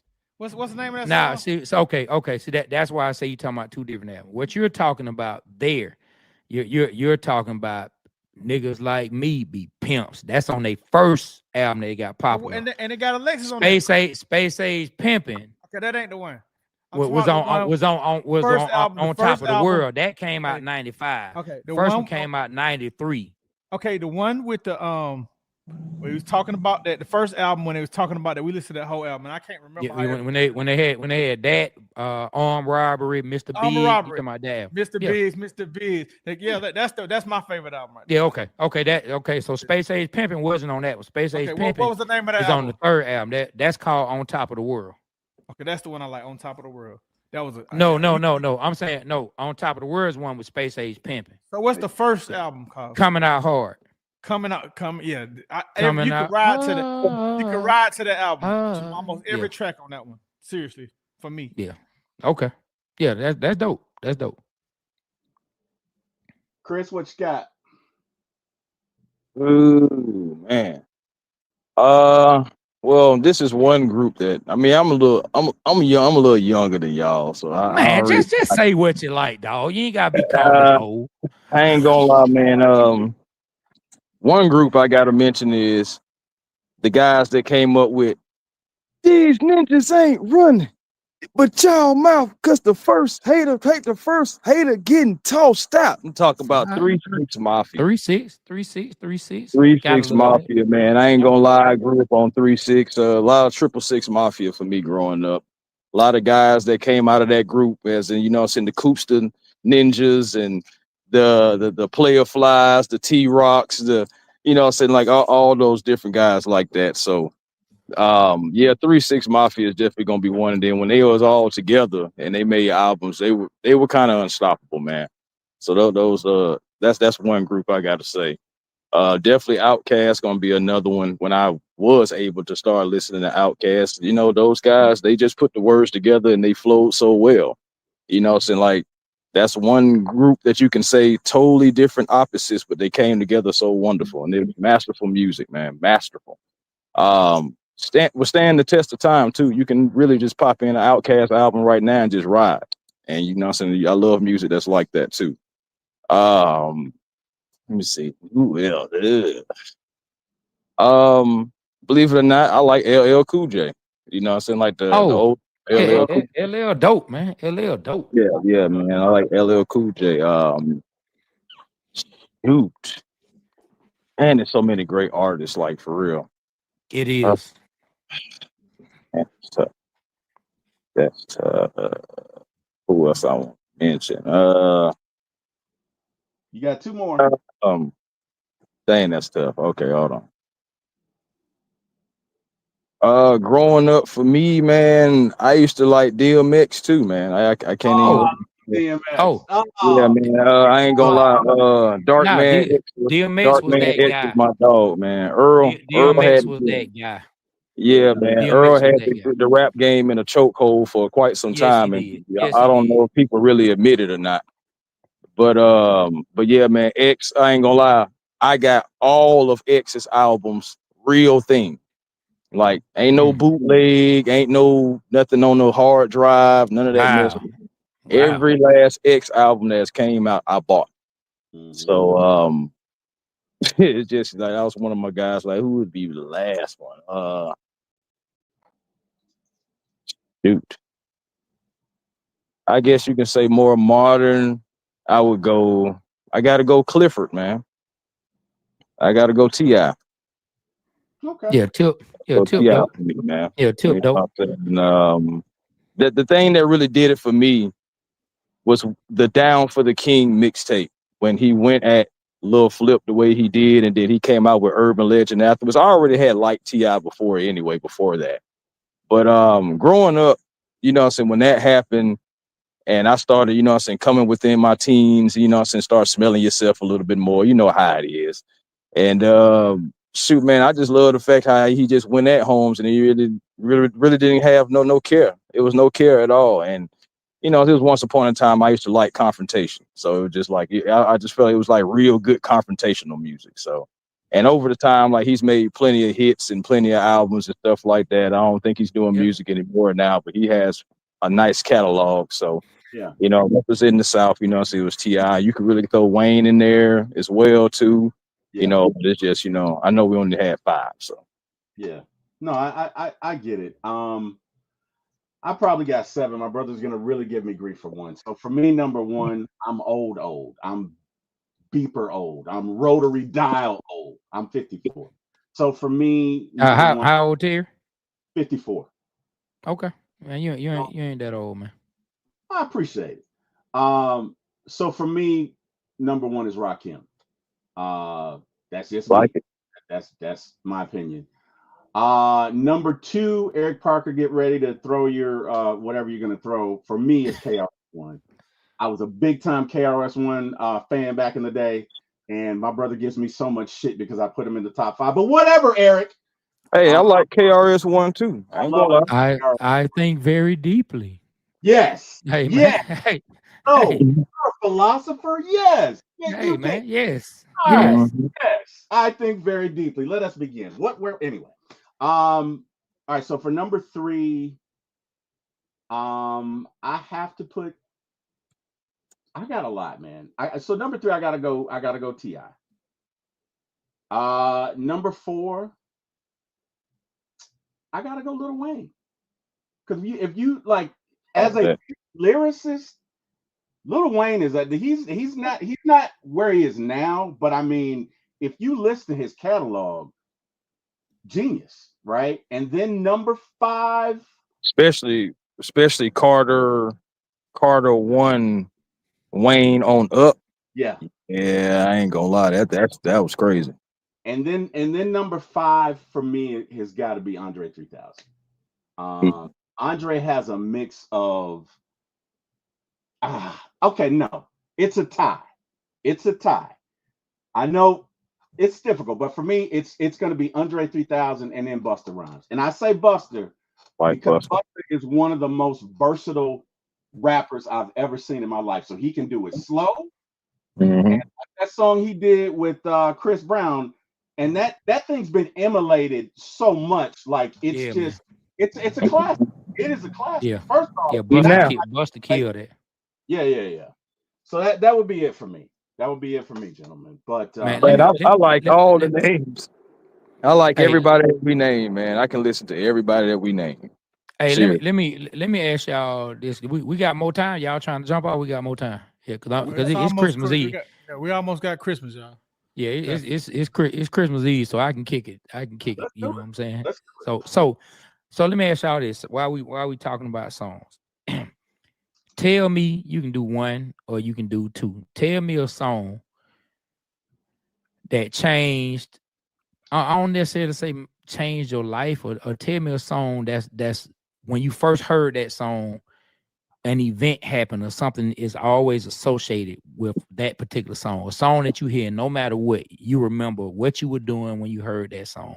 What happened when you heard that song? Like, no matter what, how many years it's been, whenever this song comes on, you remember this one specific thing that happened during that time. And if you can, share the story.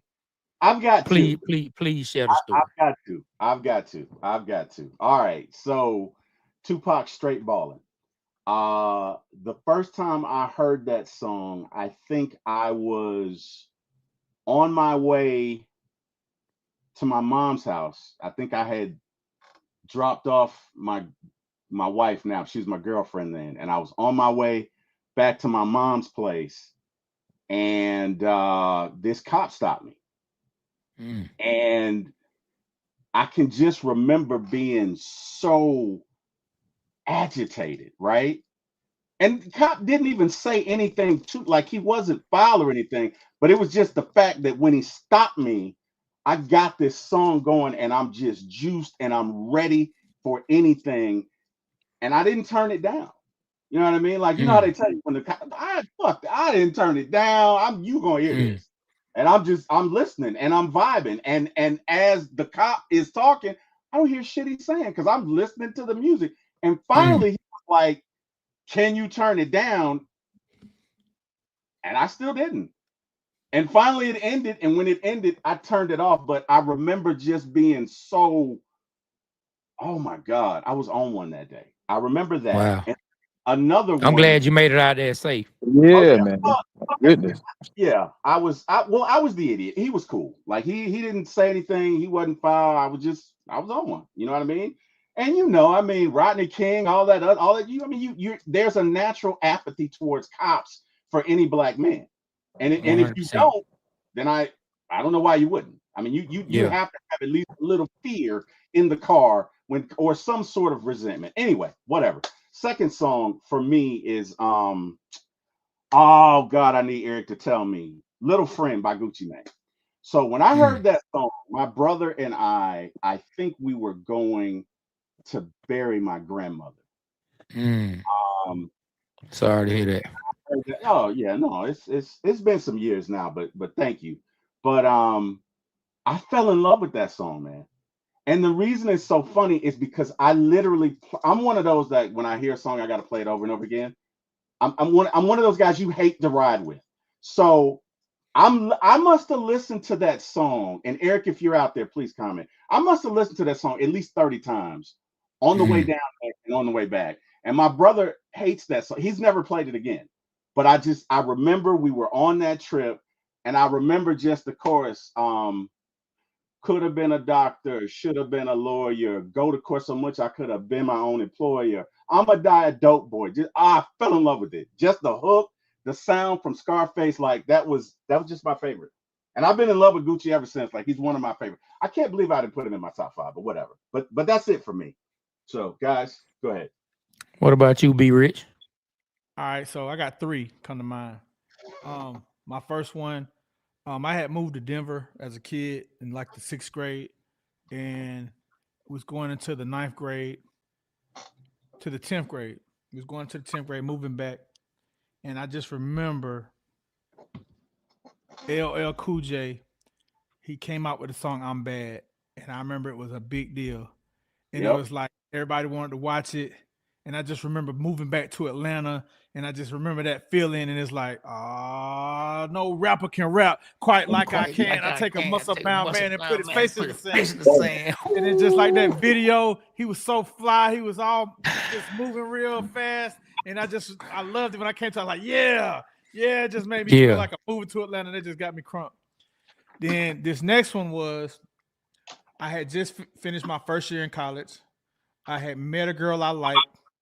And I came back home and I worked the whole summer, and I bought a 1980 320i BMW and I fixed it up. I paid like $2,000 for it. I fixed it up. I painted it forest green, and it ended up being my baby's mother, who I did marry. I said, I'm gonna go down there with this car. I'm gonna have the bump in it, and I'm gonna get her. And the song was Ice Cube, "Today Was a Good Day." And I just remember when I finally got my system in there and I was playing it, man. And it's like, I just remember everything about that car. I remember thinking about, I can't wait to school start. I'm going to go down to Albany and get my girl. And then it was another song that played in that same, the car with, because I just got the car in it. It was Das Effects. Wreck yourself if you check yourself. You're going to wreck yourself before you check yourself. Check yourself before you bring it and wreck yourself. Times in my life that made me think about going back to college and getting the girl I wanted to get. And I ended up getting her after college because I went down there and I blew it, and she didn't talk to me the whole time. And then when I graduated college, we ended up getting married and had a baby. That's funny. That's funny because me knowing her, through our friendship, she like, the car doesn't even mean anything. Like the car couldn't help you towards getting her to date you at all. The car meant absolutely nothing. Yeah. Go ahead, A1. Go ahead, the positive brother, man. Well, yeah, I wish I had positive songs. Oh man. Okay, so the first one I have to go with is it used to be a Killer Mike song. I think it's like one of the first songs he came out with when he was like, bump, bump, bump, bump, yeah, all in your trunk, yeah. All right, so check it, man. It came on pretty much, and you just kicking it with the fellas, at that particular time. And man, pretty much what happened was the song came on, and at the bump, bump, bump, bump part, I ran up and kind of like bumped my homeboy, but I bumped him too hard. And so I'm like, bump, bump, bump, bump. I don't bump them, yeah, and everything. This man don't fell over and I almost fell into the street, and it was a car coming. Oh Lord, you almost killed a man. And thank God that the car was able to stop. We were just kids, man. We were just kids and just having fun, because we was all bumping each other the whole song. Oh man, that's the whole wild. song. We just doing it, and then like I just bumped him a little bit too hard. And he ended up falling over. It was terrible. I ain't gonna lie. Everybody was scared. I ain't gonna lie. We ain't play music for the rest of the walk. Wow. The walk we did. No. So all right, that's a one. Second would be it was going back to T.I. Actually, I'm sorry. Before I get to the T.I. thing, I gotta go. This was easy. So Thug Motivation 101 came out. And man, all I know is I put the album on, and I just couldn't turn that thing off. And I'm talking about, man, I went to go play basketball, listening to it, just listening to it. And by the time I got to the court, That's How You Feel came on. And dog, the man that's sitting 24 inches off the ground. That's how you feel. And I'm just like, boy, just that whole song, man, just put me in the mood, man. I went out there, had an excellent day on the court.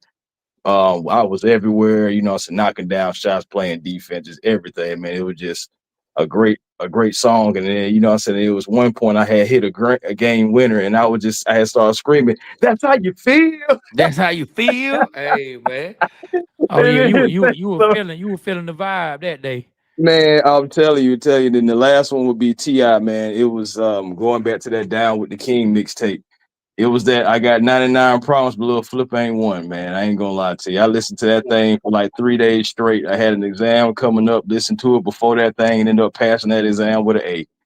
And that's why I credited it to that song, because 99 problems. That test wasn't one. So hey, that's where I got to go. There's plenty of other stories, but that's where I'm gonna end it at right there. Man, it's so dope that music does that for us, man. Like I got like a million songs, but I'm only gonna tell one. And like I've told this story like probably a million times, man. Like every time I hear this song, this is such a super popular song, but it was my first time hearing this song. So I had a girlfriend. I was 16, had a girlfriend named Tanisha, man. She lived out in East Point. You know what I'm saying? I grew up on the east side, man, off Gresham Road. She lived in East Point. So I go to see my girlfriend one day, man. I pull up. Her and her mom had just moved to a new crib. So I pull up over there to go see her. And man, her stepdad, her mom's boyfriend, whatever he was at the time, answers the door, man. So the dude invited me. Who are you, little nigga? You know what I'm saying? He just kind of chumped me off a little bit. You know what I'm saying? I'm like, I'm Trey. Oh, you her boyfriend? Hey, I heard about you, this, and that. You know, so I'm like, okay, so where Tanisha? He was like, man, just sit down, man. Sit down, man. I just want to holler at you right quick, man. You know what I'm saying? She upstairs. She can't really come down right now. So I'm like, all right. So the dude just started talking to me. He was like, man, I just want to teach you like just some life lessons, man. Like in life, man, like you got to watch out for these females, man. Like these females, they ain't all that they tell you they'll be, man. I just want to let you know, man, like we didn't caught your girl. Me and her mama then came home, but she was up there getting, you know what I'm saying? You know what? She had a dude up there getting effed. You know what I'm saying? Just up there, we didn't caught up there in a room having sex. And so she don't punish me. He was like, but I'm telling you, man, it's going to be all right. I know you're her boyfriend. I want to play something for you. I want to play something for you to just let you know, man, what men go through. I swear to God. This dude tells me that her mama then caught her having sex, and he wants to play this song for me. He wants to play this song for me so I can know that I'm not the only man who going through this. And I'm so confused because this nigga grown as hell and he drinking. You know what I'm saying? Like the nigga got him a nice little some cognac or something, and the nigga drinking, and the nigga turns on a record. Like the nigga puts on a record. Like that just lets you know how old I am. The nigga puts on a record, and I'll never forget, boy, that Lenny Williams, boy. I'm talking about. So that's the first time I ever heard that song. As popular as that song is. First time I ever heard it, my ex-girlfriend, she was my girlfriend at the time when I was 16, I went over her crib. Her mama, a husband, a boyfriend, whatever you were, told me that she had then got caught having sex with a dude, and he wanted to play that song about heartbreak for me to let me know I'm not the only man who going through it. I know how you must feel right now, little. I know how you must feel right now. I just want to play this for you so you'll know you're not the only one around. And still to this day, when I hear that song, I think it's so weird that this adult sitting down talking to me and playing this song for me, and he really just like singing along with it. Like he ain't like doing no performance, but he really just like.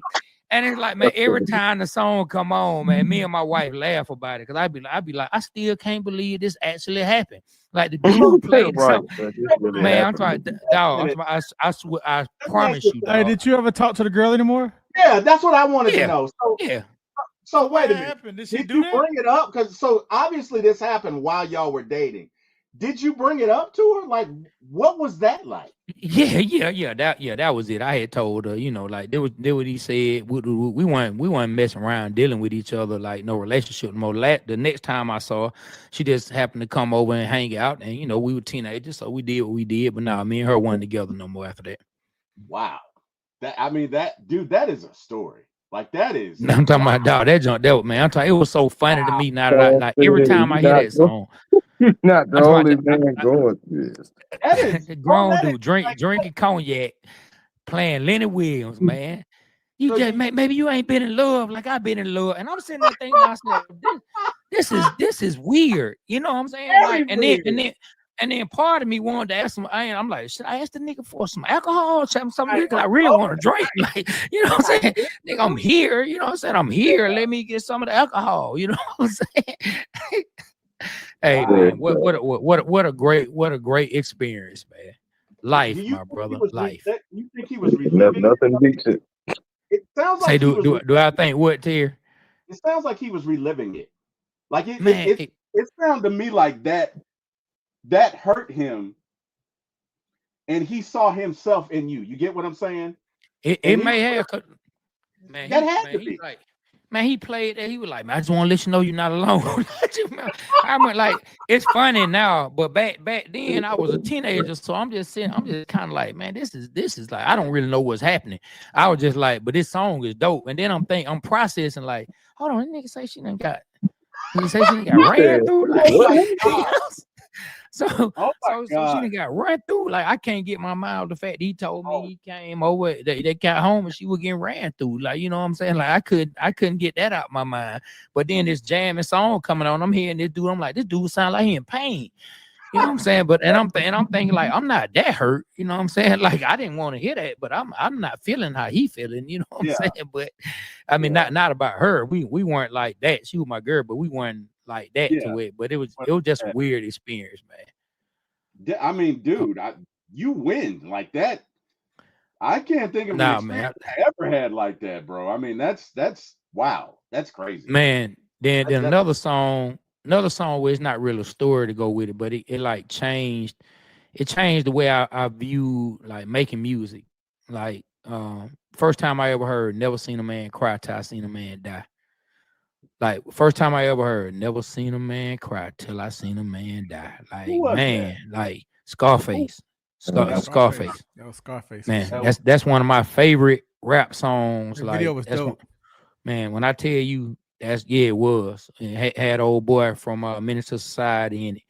Man, when I tell you that's one of my favorite rap songs, like if I could only put together a certain amount of songs that I could listen to forever, that song would be in my personal list of songs. Never seen a man cry till I seen a man die. I just remember when I heard that song, it changed everything I was rapping about. Like, that time I used to rap, when I first started, I used to rap mostly about females, you know what I'm saying, getting girls and stuff. When I heard that song, I switched from that to just really rapping about everything I was really feeling in my life period. I was like, damn, man, what made him write that? Yeah. What made him think past the surface? You know, that changed the way I went into writing from that point on.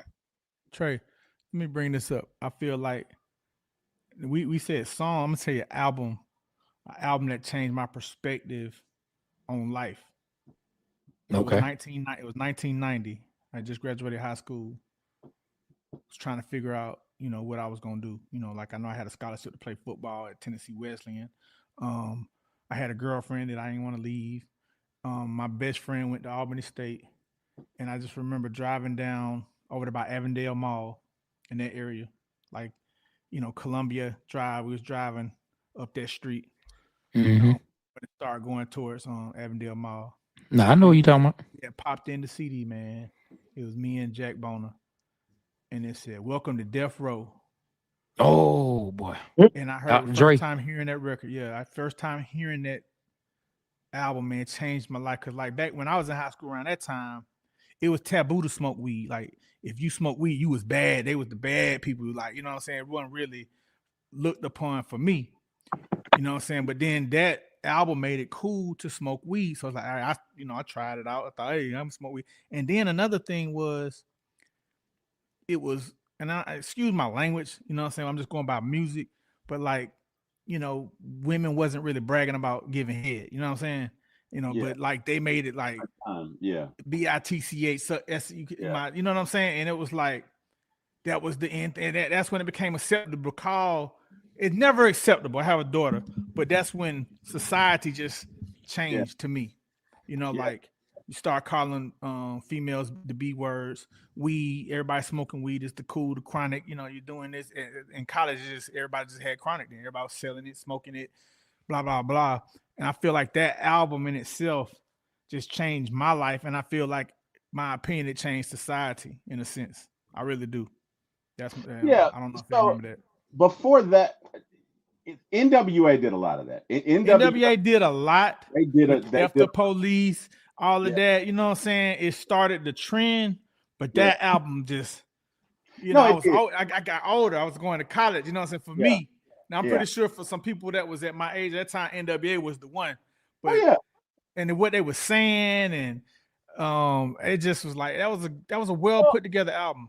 I think it channeled the rage of a lot of young African American men, right? Yeah. So I know for me, what's the name of that song? I'm strong as coffee. A brother like that better back up off me, yo, because these Mhm. the time of the real false G's end up as toss G. Into something, Mhm. right? Mhm. So real Always quick, into something. yeah, 1988, which I think Boys in the Hood came out 87, 88, one of them. But I'm had to be 88. My cousin, my best friend, is graduating from high school. We're at the Burger King. Everybody there is in starter jackets except for he and I because we're leaving a graduation, right? So we're in slacks. Everybody else is in starter jackets and afros and hats. Cop Mm.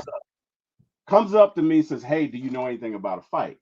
Hey, no, I'm sorry. He says, "Hey, boy, you know anything about a fight?" Now, this is 1988. I'm listening to Public Enemy, uh, NWA, Rakim, real militant, right? He called me boy about 5 times. Boy, you know anything about this? Hey, boy, and I'm saying to myself, and I had a smart mouth. I was a suburb kid. I wasn't used to I'm out here because Yeah. we went to the graduation. I went to Redan, which at the time was not the Redan it is now. You get what I'm Yeah. saying? Yeah. So I'm like, bro, this is shit I've seen on TV. I'm not used to this. I'm not used to dealing with cops. I'm 16 years old. Wait, Yeah. 17. And he's like, hey boy, don't lie to me. I ain't said a word out of my mouth. And I've been accused of lying. I've been called boy 38 times. And finally, I couldn't take it. I said, hey, massa, we's free now. I know you don't know this because you probably didn't get your high school degree and your parents probably work at Walmart. Hell, if they work, and I know your mother doesn't have any teeth, but look, we're free now. I'm Ooh. about to leave. It's 20 people out starter jackets. Do I look like I would be in a fight? No, I don't. Newsflash, I'm the one in slacks. Well, he didn't like that. He didn't I like bet that. he didn't. Not like that, not one bit. So next thing But I know, good for you though, Terry. Oh yeah. bro, I couldn't believe it, right? The next thing I know, I get clubbed in the head, bam, right? Jeez. And this cop is whooping my ass. And the funny thing is, I'm a suburb kid, so I got a little let me get your manager in me, right? Like, oh my God, my parents are gonna fucking sue you. I can't believe you're doing this shit to me. You and your oh my God, you're gonna be a security guard at Walmart. You're going back to I'm in the back of the cop car talking so much. Oh man. And the funny thing is, it dawned on me Oh. mid Hey curse man. word because I'm calling him words. I'm so angry because I literally just stopped there to get a damn. It was Burger King. I didn't even want to go to Burger King. I want to go to McDonald's. It happened to be there, so I And stopped where were you? Over off Harrison? Chandler Road back in the day. Oh, you, oh, Across, you were across from South DeKalb? yes, Oh yeah, right. yeah, man. Yeah, everybody went over there to fight, Yes, congregate, do it. yes, Yeah. yeah. So we I think we left Panthersville Stadium. We stopping to get food. It's Yeah, me, kicking my it. girl, You kicking it. right? Me, my girlfriend at the time, my best friend, his girlfriend. They're in the car. I'm walking out, and I just had to be the idiot and get extra fries because I'm stupid. So the timing, because if I hadn't, I'd have walked out with them. No, I'm walking out, and this man he picks me, and probably because he felt like I wouldn't fight, right? Because I'm telling you, it's Candler Road. You already know what it is, Oh yeah. right? You Oh come yeah. up to one suburb kid, and you think you're gonna bully him, and I had a lot of mouth. So he's like, "Boy, don't lie." And I'm like, "Who you calling boy? Excuse me?" That's wild. My parents probably make way more money than you. Like, I'm going off. That's wild. I'm going off, right? And I'm in the back of his car talking so much shit, and I realize he doesn't have to take me to jail. It's funny because like I'm going off and I'm like, I'm gonna sue you. You're never gonna work again. You're a bum. You're a piece of shit. And I realize I'm going off, right? And I realize he doesn't have to take me to jail. Like I could never be heard from again. And I got so humble, so quick, and I ended up in jail. And of course, my dad was pissed because he was like, I was like, Dad, really, it was nothing I could do. I Wow. swear, nothing I could do. Wow. Right. Wow. But my mom ended up going, the case ended up being thrown out because he was clearly racist. Because he charged me. So listen to this BS charge. He charged me with being individually gathered at the scene of a fight. Well, I never even heard of that.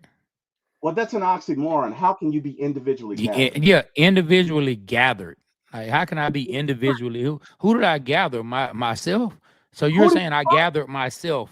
Who did you fight? That's what I want to know. Who did you fight? Like that's, but anyway, I bring that up to say that on the cusp of that, I really started to identify with NWA.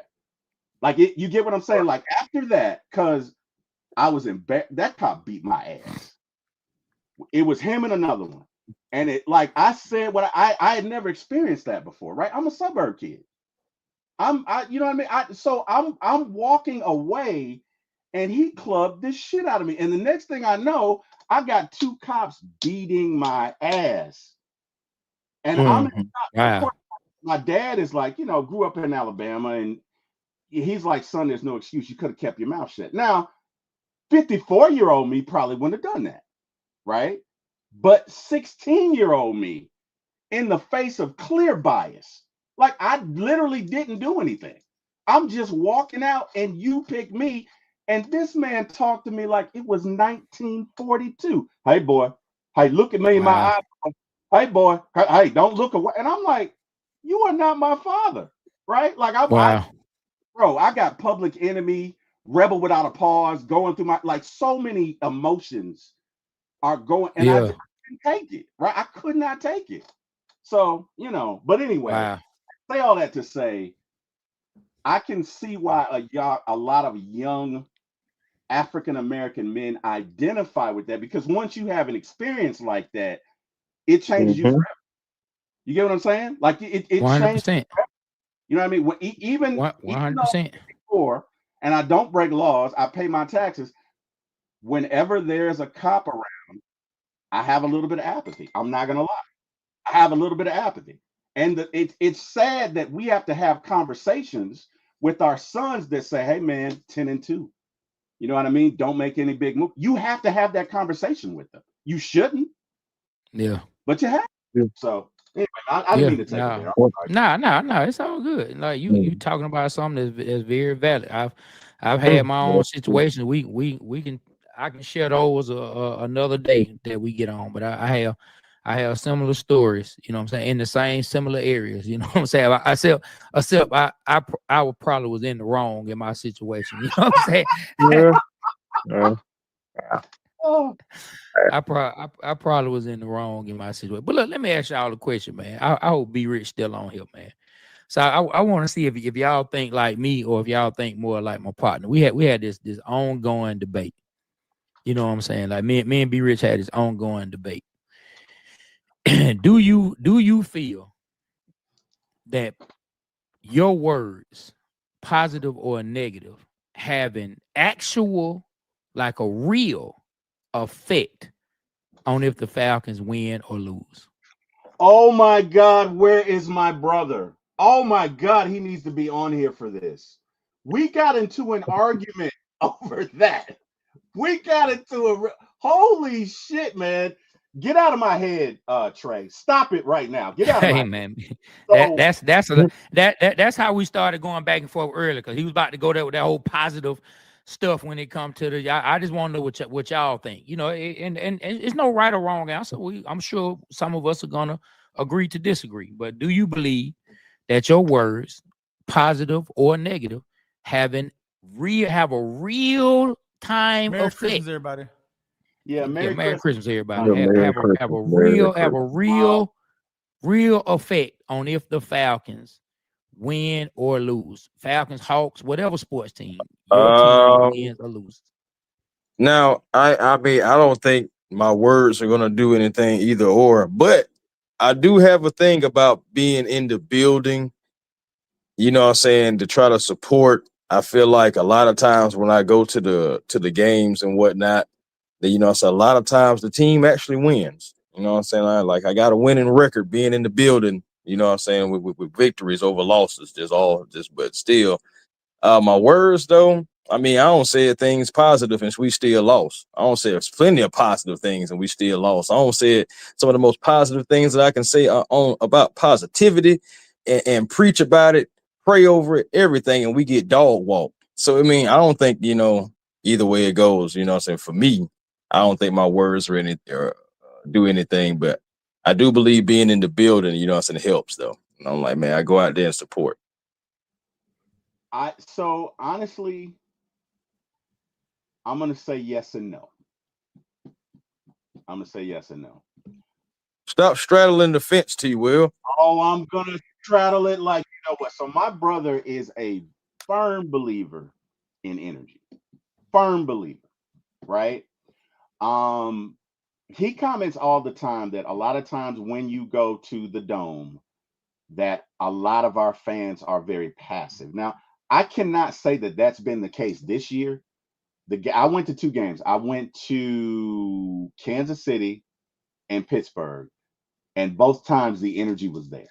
The energy was there. But let's be real. This is Atlanta. We've also seen where we didn't even outnumber the opposing fans in the stadium. So I can understand that.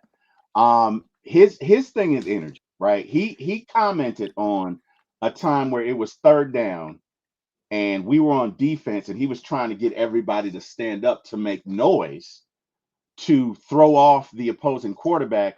And a fan behind him said, "Can you sit down?" And he turned around back to them and said, "No, you need to stand up.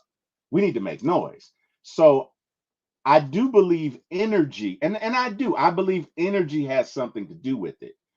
Now, whether or not, and again, the good book says there's life and death in the tongue. My mother was a minister, so that lets you know I got in a lot of trouble when I was a kid. You know what they say about preachers' kids, and it's true. But life and death is in the tongue, right? So speak those things into existence as though they were. I'm kind of on the fence about it. The other thing is my brother is incredibly superstitious. So let me ask you guys a question, because really what we're talking about is superstition. If we boil it down, are you guys superstitious? Do you have any ridiculous superstitions? Like, I'll give you an example. My brother came to my house for the 2012 NFC Championship, which we lost. And of course, he came for the 2016 Super Bowl, which we will not get into. But after that, he said, "I'm never coming to your house to watch a playoff game again." He said that, right? And he stood fast with it. So for me, with him, I think it's more about superstition. He does have a point about energy, but I don't know if I stand up and say right now the Falcons are going to win, that's going to do it, because it's just me. And the reason I say that is there could be somebody who's for Washington standing up saying, "Okay, well, Washington's going to win. Who are you going to Right. pick, God? Who are you going to pick?" Right? So I don't know, but I'll throw it to you guys. Do you guys have like a funny superstition that you do or whatever, like when it comes to the Falcons, or no? Are you not superstitious at all? When it comes to the Go ahead, Falcons, be for rich. me, no. I'm not superstitious, but I do believe in the word, the power of the tongue. I do believe in the energy, and I feel like nervous energy when everybody's in there This projecting man, player. crazy. When I talked to when we interviewed B Mac and he was a player and he was saying that they can feel the energy of the crowd. I Yeah, never looked at it from a player's perspective, but perspective. I've Yeah, always felt like if everybody's in the stadium, they have nervous energy and this or that. I think it portrays to the players on the field. And to your point, You know, like DC, they have the same. Like people are saying that this. So I think it goes to the masses of who has the best energy or not. That's what, you know, and plus you have to have skilled players and stuff for that matter. But when it's an even playing team, I think the energy translates and helps them win. That's just me. You not superstitious, dog. I don't call myself superstitious. So you don't think believing that you can never split a pole is superstitious? I mean, that's just something I don't do. I'm not superstitious about it though. I do that. But why? I just don't do it. No, why? I mean, it has to be a reason behind it. That nobody just does something for no reason. There's a reason behind everything we do. Every last thing we do, there's a reason behind it. Just learn something I learned as a kid from watching somebody else, and I just okay. And what did they say the reason was? I don't remember. Okay, I'm gonna let you have that. I didn't been on your head enough tonight. Let me just leave you alone. let me leave you alone, because I have some thoughts about that. You know what I'm saying? Okay. Yeah, that man will walk back 20 yards to not split a pole. I've literally seen him do it. If I can help it, I don't step on a crack. You know, even though my mother's no longer with us, but I still don't step on a crack. And I'll be honest, I do have some superstitions when it comes to the Falcons. As silly as it sounds, and I know it's silly. But it makes me feel better. So, and this is going to sound so ridiculous. This is really going to sound ridiculous. There's certain shirts I no longer wear because we kept them, and I just don't wear them anymore.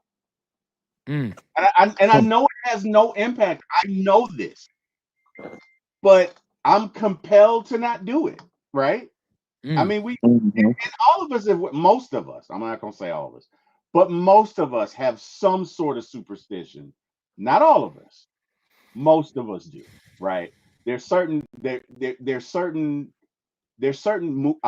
shirts I won't wear. And if I'm being really honest, and it's hypocritical, because if you know me, I'm a cusser. But I try not to cuss the morning before Falcons game, which is ridiculous. I know. Wow. But I do. It's a ridiculous superstition. You out there. You out there. You all the way out there, T. Well, you out there. You out there. I am. So I have zero superstition when it comes to the Falcons. Like absolutely none. Just do your job. Yeah, I have none. Now I will say this. Now when it comes to the Hawks, say like if I haven't been watching the Hawks game, say like if I've been busy and I look up and I say, oh damn, the Hawks playing, that's right, and I go and I check the score. Say if it's in like the third quarter and the Hawks winning by like 10. I just close my phone. I won't even go watch the game. I'll say, well, they've been doing good without me. I just let them finish. Now, if that's a level of superstition, that's about as deep as I get. I'd be like, well, I ain't even gonna tune in. They've been doing fine without me. Let me just check the score later. You know what I'm saying? They've been doing. But when it comes to the Falcons, man, I don't have any superstition. I guess my thoughts on that when me and B Rich go back and forth are always this. First and foremost, I look at it like, when it comes to a sport, me as a fan, I'm on the outside, right? The people who are on the field, the people who playing, the coaches, that's their real lives. And if we want to take it to, you brought up your mother was a minister, we want to bring up, we can go ahead and throw what the higher power is, throw God in it. God is working in their lives, right? That's those guys on both sides of the lines in those games. That's their walk in life that God is taking them on. Yep. Who am I to believe that my word or two is more powerful than what God has planned for their actual lives? Right. Just like somebody can wish bad against me all they want outside, but if I'm doing what I'm supposed to be doing, what God wants me to do, it don't matter how much somebody can talk bad or want me to fail. I'm still gonna succeed. Now I don't want nobody speaking death on me, saying, Trey, you're gonna do it, being in here putting thoughts in my mind, but at the same time, like, a group of people wishing me to do bad is not gonna make me do bad. Yeah, you know what I'm saying? Like, and I view sports the same way. So like I say, me and B, we've gone back. I mean, this has been going on for years. You know what I'm saying? Like the first example, we were at a Falcons game. Michael Vick was our quarterback, and we were driving against the Carolina Panthers. And I said out loud, I said, Vic has to be careful. I said, Vic needs to be careful right here. I said, because Vic has been prone to fumbling in situations like this. Oh wow! Like that's exactly. I said Vic. Wow. I said Vic has to take care of the ball Uh-huh. because he has been prone to fumble in situations like this. And the very next play, I don't even think it was 30 seconds later. Mm-hmm. He hikes the ball. I don't know what happened. Some kind of way. Vic fumbles. The ball goes up in the air. Julius Pepper, one hand, catches it and runs for like a 65, 70-yard touchdown.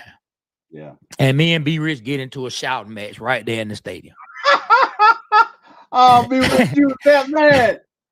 You was that man, B Rich. That was his damn fault. He shouldn't have said. No, he should have kept it to himself. So, no.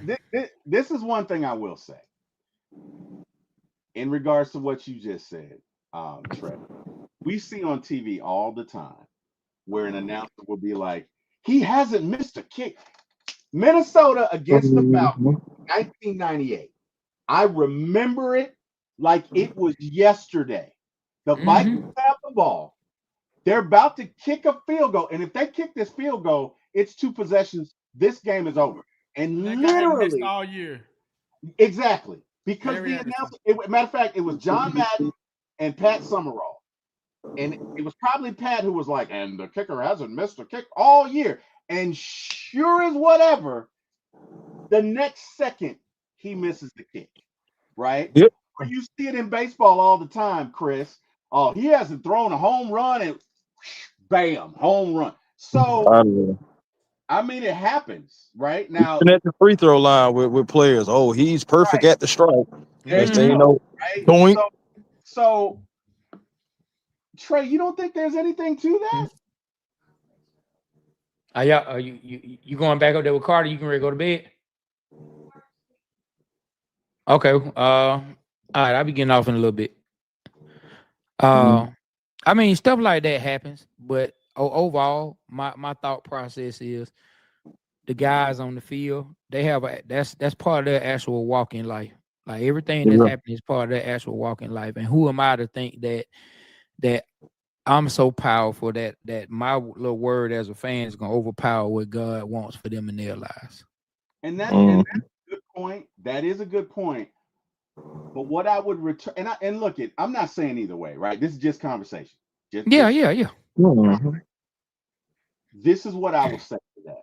So my youngest daughter and I, we have conversations all the time, and we were talking the other day, a couple of weeks ago, and she says, "Dad, this guy got into an accident, and he was a normal guy, and he woke up a genius. He hit his head very hard, and he woke up a genius, right?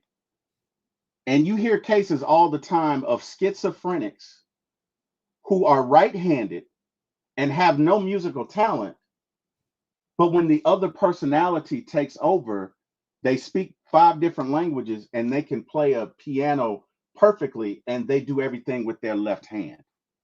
So I say that to say we only use about 10% of our brain. Geniuses use 20, right? Facts. There has to be something. There's a lot that is unknown about what we have up here. You get what I'm saying? No, it is. It's a whole lot. It's a whole lot unknown. This spirit wise, you know what I'm saying? It's a whole lot unknown spirit wise. I just my point to that still is just that hey, it's things going on with those people as well. You know, with God and they're walking in the spirit form. That's true. Yeah, I just don't believe like me and B. We just differ. Like we look at life like this. If somebody tells me, well, if I was to tell him, hey, you see them 2 guys right there on the corner, man, they be robbing folks, man. Don't walk past them, man, because they probably gonna rob you if you walk past them. Don't go that way. Go the other way. Yeah. He feels if he walks past them and get robbed, he'll tell me I spoke that on him. Yeah, he'll say, you spoke that on me, when my thought process is, nope, you just didn't listen to the one and God sent your way. And both can be true. You get what I'm You know saying? what I'm saying? Like we just see it different. So I like to hear other people's perspective, because we just see it differently. So when it comes to the Falcons, man, I just be like, dog, I know God don't care about what I think about the Falcons, because they ain't won nothing. Like, do your you know job. what I'm saying? They ain't won nothing. Let me tell you, boy, whenever the prayers get sent up by Falcon fans, I'm gonna tell you, boy, all God is saying, oh, who are that? Some old Falcon fans? Yeah, put them prayers for over there in the corner. Put them over there. Put them over there in the corner with the Browns. Sit. You see those Browns? You see those Browns prayers and the Clippers prayers? Wow. Yeah, sit them Falcons prayers over there with those, man. Just sit them up and tell them don't be bothering my son Jesus either. Tell them don't even hit my son up. He don't want to talk to him either. Wow. That's terrible, man. I just be like, do your job, man. Like no matter what the sport is, I just be like, you just got to go out and do your job. You got to do your job, man. Yeah, because no matter when you throw a guy out there, things are going to happen. It's already meant to happen. It doesn't matter if you play if they play game 1 or game 82. If it's meant for them to dunk on somebody or meant for them to have a career night, it's going to happen. If it's meant for an injury, it's going to happen. We ain't got no control of that. Yeah, man. Now, you're right about that, man. You right about that, man. But I'm looking at something Lisa said. She said that she pray the football gods on our side, because no way Quinn gets rewarded for telling us to embrace the suck. Which let me tell you, I always liked Dan Quinn, but that was one of the craziest, the lowest of the lowest slogan. Embrace. I remember when he said, I was like, whoa, is this dude trying to start an OnlyFans page, or what is this guy have? Well, I mean, what does have going on? Embrace the suck. Okay, I hear you. I think what he was saying was, look, guys, it sucks. You can't act like it didn't happen. It happened. Embrace it. Let's work our way out of it. And honestly, I don't think we've gotten over it yet. No. If I'm being real, and I really want to do a show on this, but I want to do a show on the trauma, the real life trauma that has been experienced by Falcons fans. Yeah, me too. I've been saying for the longest I want to do that. Damn. I like really talk about it. Well, let's do one. Because it's a true thing. Well, let me tell you something. I've been a Falcons fan for 48 years. So I got my heart broken 78. I got my heart broken 80. I hated the freaking Cowboys because they beat us both times. I got my heart ripped out in 2012 because we were up by 17 points. And Harry Douglas, I was there. Harry Douglas, if you just don't trip by the turf monster, we win. But whatever. And then comes 2016. And guys, I got to be honest. I didn't watch Sports Center for like 6 months. I didn't watch Sports Center for 6 months. I didn't watch the NFL Network probably for about 4 months. And that next year going through it, I was numb, right? And a lot of times, and I'm going to go here, but a lot of times when people, because a lot of times you'll see this with Falcons fan, when they see a little bit of adversity, they go, same old Falcons. And you know what that is? That's a trigger. Yep. That's a trigger. Mm-hmm. It's not, they don't want to be negative. They really don't. But let me put it this way. If you've dated someone who cheated on you before, and the next time they're out late, what's your first thought going to be? Right? Your first thought's going to be, well, I wonder who they're with. Right? It's human. It is.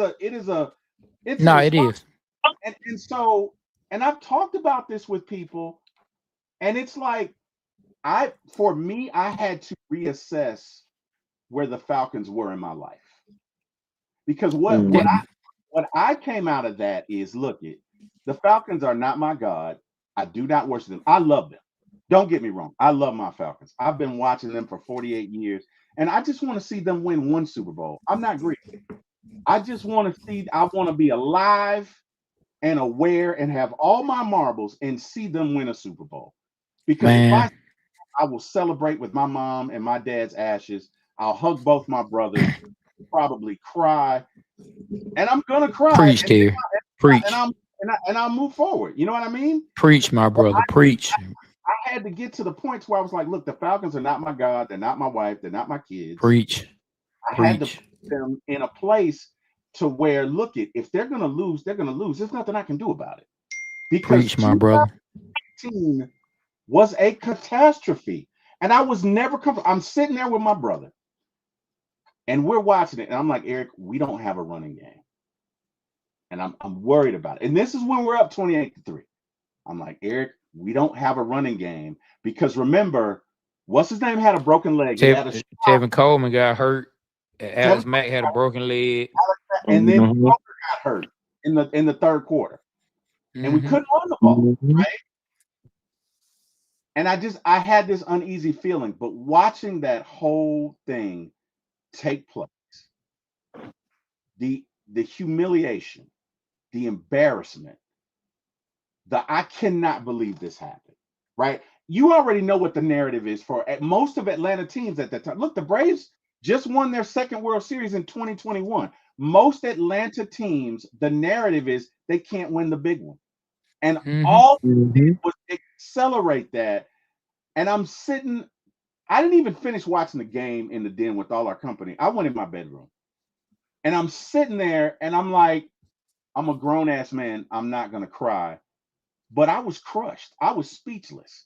I was walking around like a zombie for like 10 days. Literally. I remember this shit like it was yesterday. I remember all those asshole Patriots fans. And I'm wanting to fight every time. I want to just knock somebody's teeth out, but it's not their fault. We're the ones who lost. And so I'm over it now, but it took me a minute. And I think I bring it up to say there are a lot of our fans who haven't dealt with that. Oh, no. You are not wrong. You're 100% correct. So yeah, we can do something on that. Like I already have some funny stuff in the works, us doing something around like the trauma that people go through when it comes to it. But as far as the serious stuff, I'm gonna say this and then I'm gonna go ahead and jump on off. My wife say the kids sleep, so I'm trying to kick it with a little bit before she go to sleep on this early Christmas morning. Man, like to your point, I used to plan my kids' swimming lessons around if the Falcons were playing, because at one point I could only get them lessons on Sunday, right? And I had to get them at a time where I could watch the game. You know what I'm saying? Like it had to be. But I'm telling you, like I used to plan everything. Like, well, when the Falcons would lose, hey man, hey, what's the famous line? So what y'all about to do? Like everybody got to go. I holler at y'all. I don't want to kick it no more. Don't nobody need to stay but alcohol. All the rest of y'all go. If you don't live here, we'll catch up with you. I love you. Peace. You know what I'm saying? We'll holler at you. But when the Falcons lost that Super Bowl, I ain't gonna lie, man. I reevaluated the way I felt, and I was like, you know what? I love the Falcons. Like I want to see them win, but it doesn't affect me the way it used to. Absolutely, it can. Like I joke about it. I do the skits. We have fun because I used to be that guy. So I tap back into how I used to be about it when I make the skits and we make it funny. But like man, my day be the same as it was before the game comes on now. Like I go right on about my day. All right, so what we doing now? Because I just said I'm not gonna let them make me feel that way. And I tell you, and last but not least, I'm gonna go. B Rich called me as soon as that game ended. He didn't let me talk for probably about I ain't never heard him just talk nonstop. And every other word was a cuss word. Man, these motherfuckers, I'll never. I'm talking about he done cussed the Falcons out. So like he was so hurt. Yeah. He was so hurt. It made me less hurt because I felt bad for him. And I was going through the same. I was going through the same thing he was going through. But he went to the game. but he was so hurt. Like I heard so much hurt, like straight up. I heard Yeah. so much hurt in his voice. It made me forget what I was feeling at the time. You know what I'm saying? Because I'm like, damn, boy, he really mad. But I was going through it, dog. I was going through it, and that's why I wrote the 28-3 poem about it, man. Because you know that's what really happened. Look, it should be an anthem as far as I'm concerned, and the Falcons will never do this, but it should be an anthem to 2016 because it is absolutely how every Falcons fan who's still with us and some who are not felt that day. Like it was. Yes. I look it. I could not speak for like. I just and you guys know me. I talk all the time. I'm quite loquacious. I could not speak. I literally sat there, and it's like as you're watching it, you can feel this. I don't care what anybody says. Uncle Momentum is real. You can feel it. You can feel it. When they tied, I said it's over. When they tied the game, I was like, man, it's like let me tell you, when we had to punt the ball, when we had to punt for them to get the drive too tight, yeah, I felt it was over then. I ain't gonna lie. I thought it was over then. When we didn't get a score after that Julio catch, I said, damn, we're gonna lose this game. Yeah. I said we're gonna lose the game. Because everything that had to go wrong was going wrong. How you get a sack? And everybody like Matt Ryan know he shouldn't have taken a sack. And everybody craps on Matt for taking that sack. Yeah. But people forget the very next play, Jake Matthews got called for holding, and that's what knocked us out of field goal range. Yeah. That's what knocked us out of field goal range. And then on that same play, a little bit longer than me. But on that same play, Mohamed Sanu got face masked, and the ref didn't even call it. It should have been offsetting penalties. Should have been offsetting penalties, but it would have been interesting to see what Kyle. But you know what really hurts, man? On the sack, Kyle, I listened to him on a podcast with Sean McVay and what's his name? Jake Long. Jake Long. That's Howie Long's son, right? Is it Jake Long? Yeah, Chris. I think Chris Long. That's right, Chris Long. The one who won the Super Bowl with the Patriots. He was playing for the Patriots that year, and he won with the Eagles the next year. Yep. So I would listen to a podcast, and you go look it up. I promise. Go look up Kyle Shanahan's interview with Chris Long. I wonder if I can find that shit. Go look it up. It's an interview with if I start going out, it's because I'm trying to surf YouTube. Boy, my stream might be tripping. But go look it up. Kyle Shanahan on an interview with Chris Long and Sean McVay, and he talks about how when he called the play that they got the sack off of, he talks about how he knew that play wasn't going to work. He said when they came out the huddle, he knew it wasn't going to work. He said he was like, damn, this ain't going to work. He said he knew it, but I don't know if that time he didn't have any more communication with Matt. I don't know if he was out the helmet at that time, but you got to hear him talk about it, dog. It's just it's frustrating to hear him say, as soon as they came out the huddle and he saw the alignment, as soon as he saw the way the Patriots lined up for the play he called, he said he knew it wasn't going to work. I got something crazier than that. Like, all right, I'm going to tell you when I felt like we was going to lose the game. And I know, you know what I'm saying, this is pretty early. Remember when we got all those holding calls pretty much all the way downfield on defense? Yeah. When they kept on calling holding calls against Jalen Collins kept getting called. Jalen Collins. When that kept happening, I said, I had a bottle. I still remember I had a bottle of Crown Royal. And I remember I just turned it up. And I remember my girl at the time, she was asking, what the heck wrong with you? and everything like turned good because the way I turned the bottle up, I was like, I said, man, we finna go out bad. I remember saying to her, I said, man, we finna go out bad. That's tough, and then I bro. remember it was other Falcon fans, and it was like, bro, what you talking about? We woot. I was like, bro, no. I said, we finna go out bad, bro. And I remember I went outside and I sat outside on the curb by myself. I'm gonna share something with you guys. I feel like, and again, there's no proof of this. Just me talking out of my you know what. But I feel like that game was set up, and I'll tell you why. I feel like the Patriots franchise, to a certain extent, has had a lot of help. Now, Yeah, they have. Let me tell you why I say that.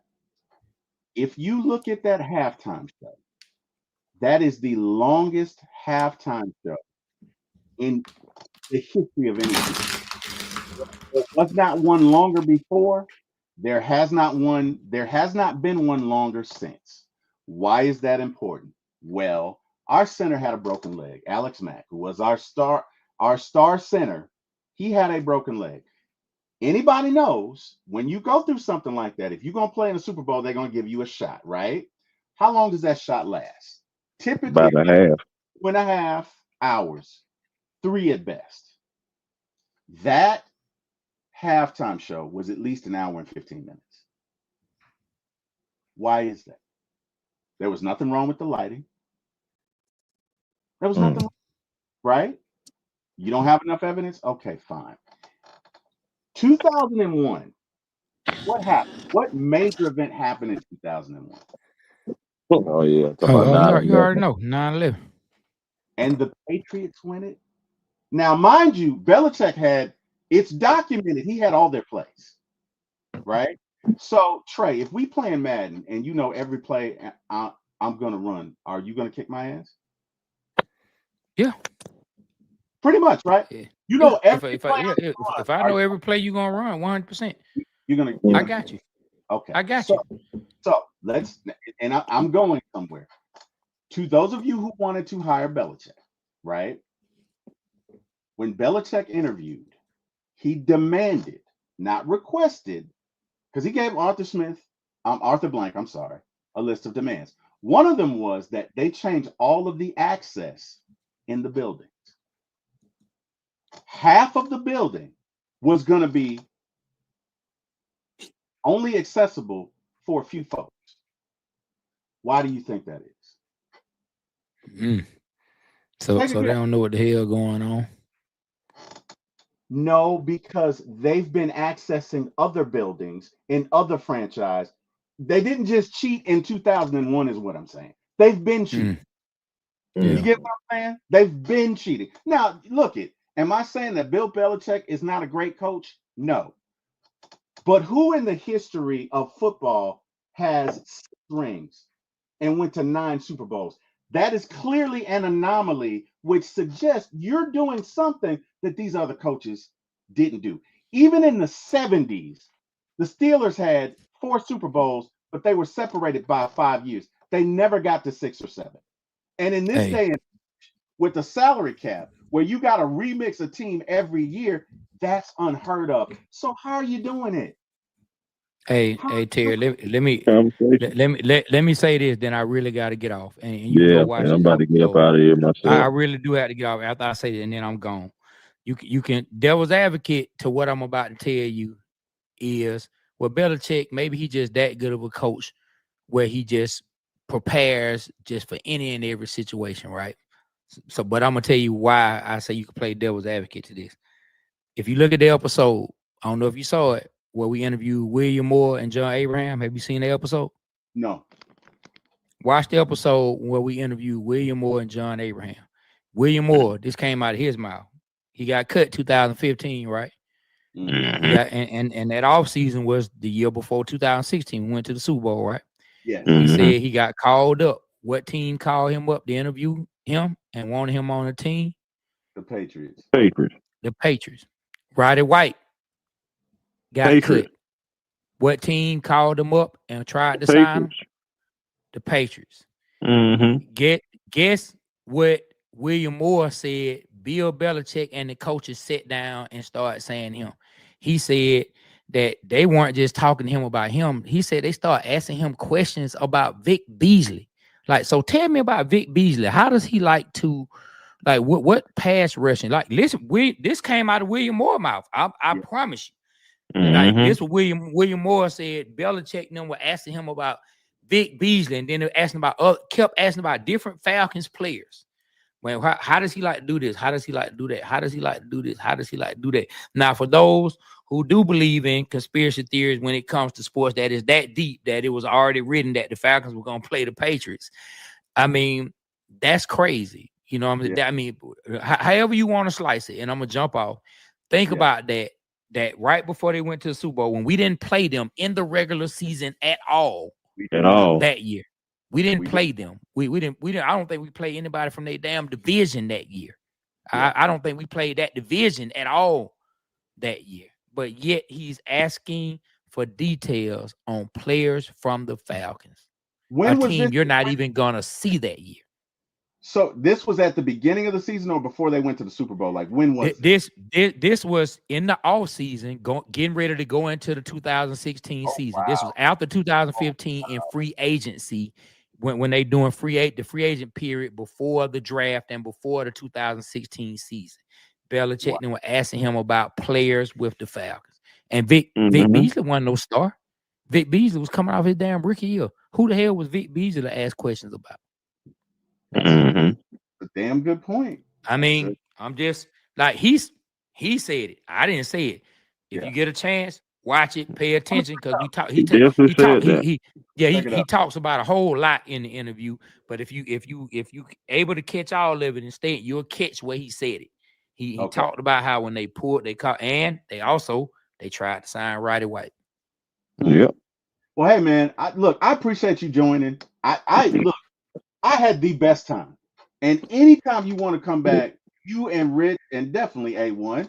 You guys, I'm trying to figure out what B Rich been over there doing. He keep turning the camera. Where's she at, dog? Where's she at? She must be up on the counter, but on next to the computer screen.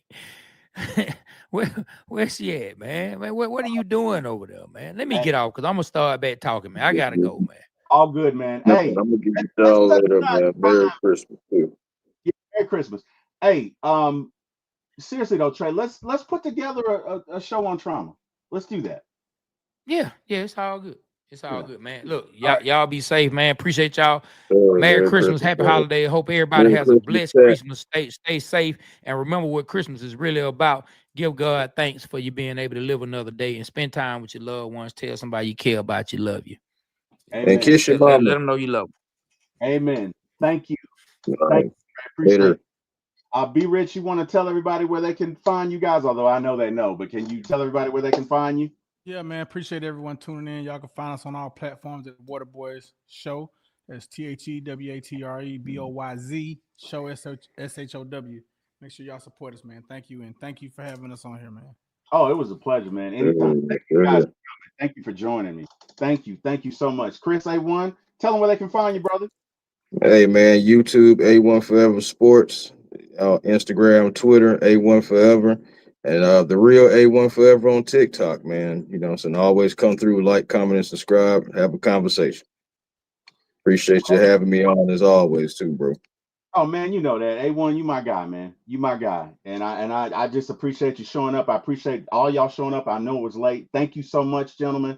Guys, you can find me at For My ATL Sports 1. That's the number 4 My ATL Sports, the number 1 on YouTube.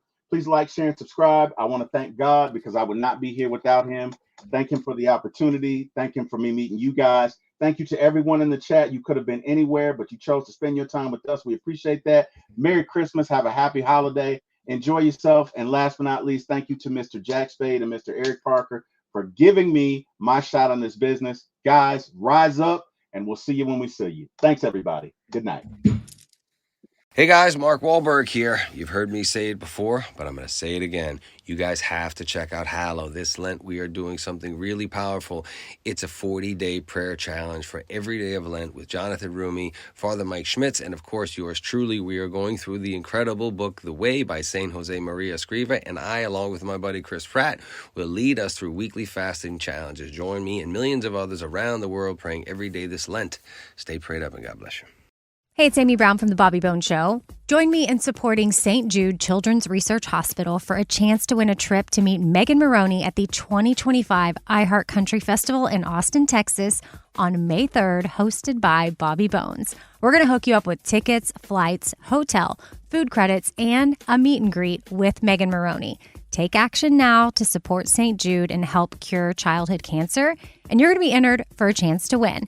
Visit iHeartCountryTrip.com to learn more.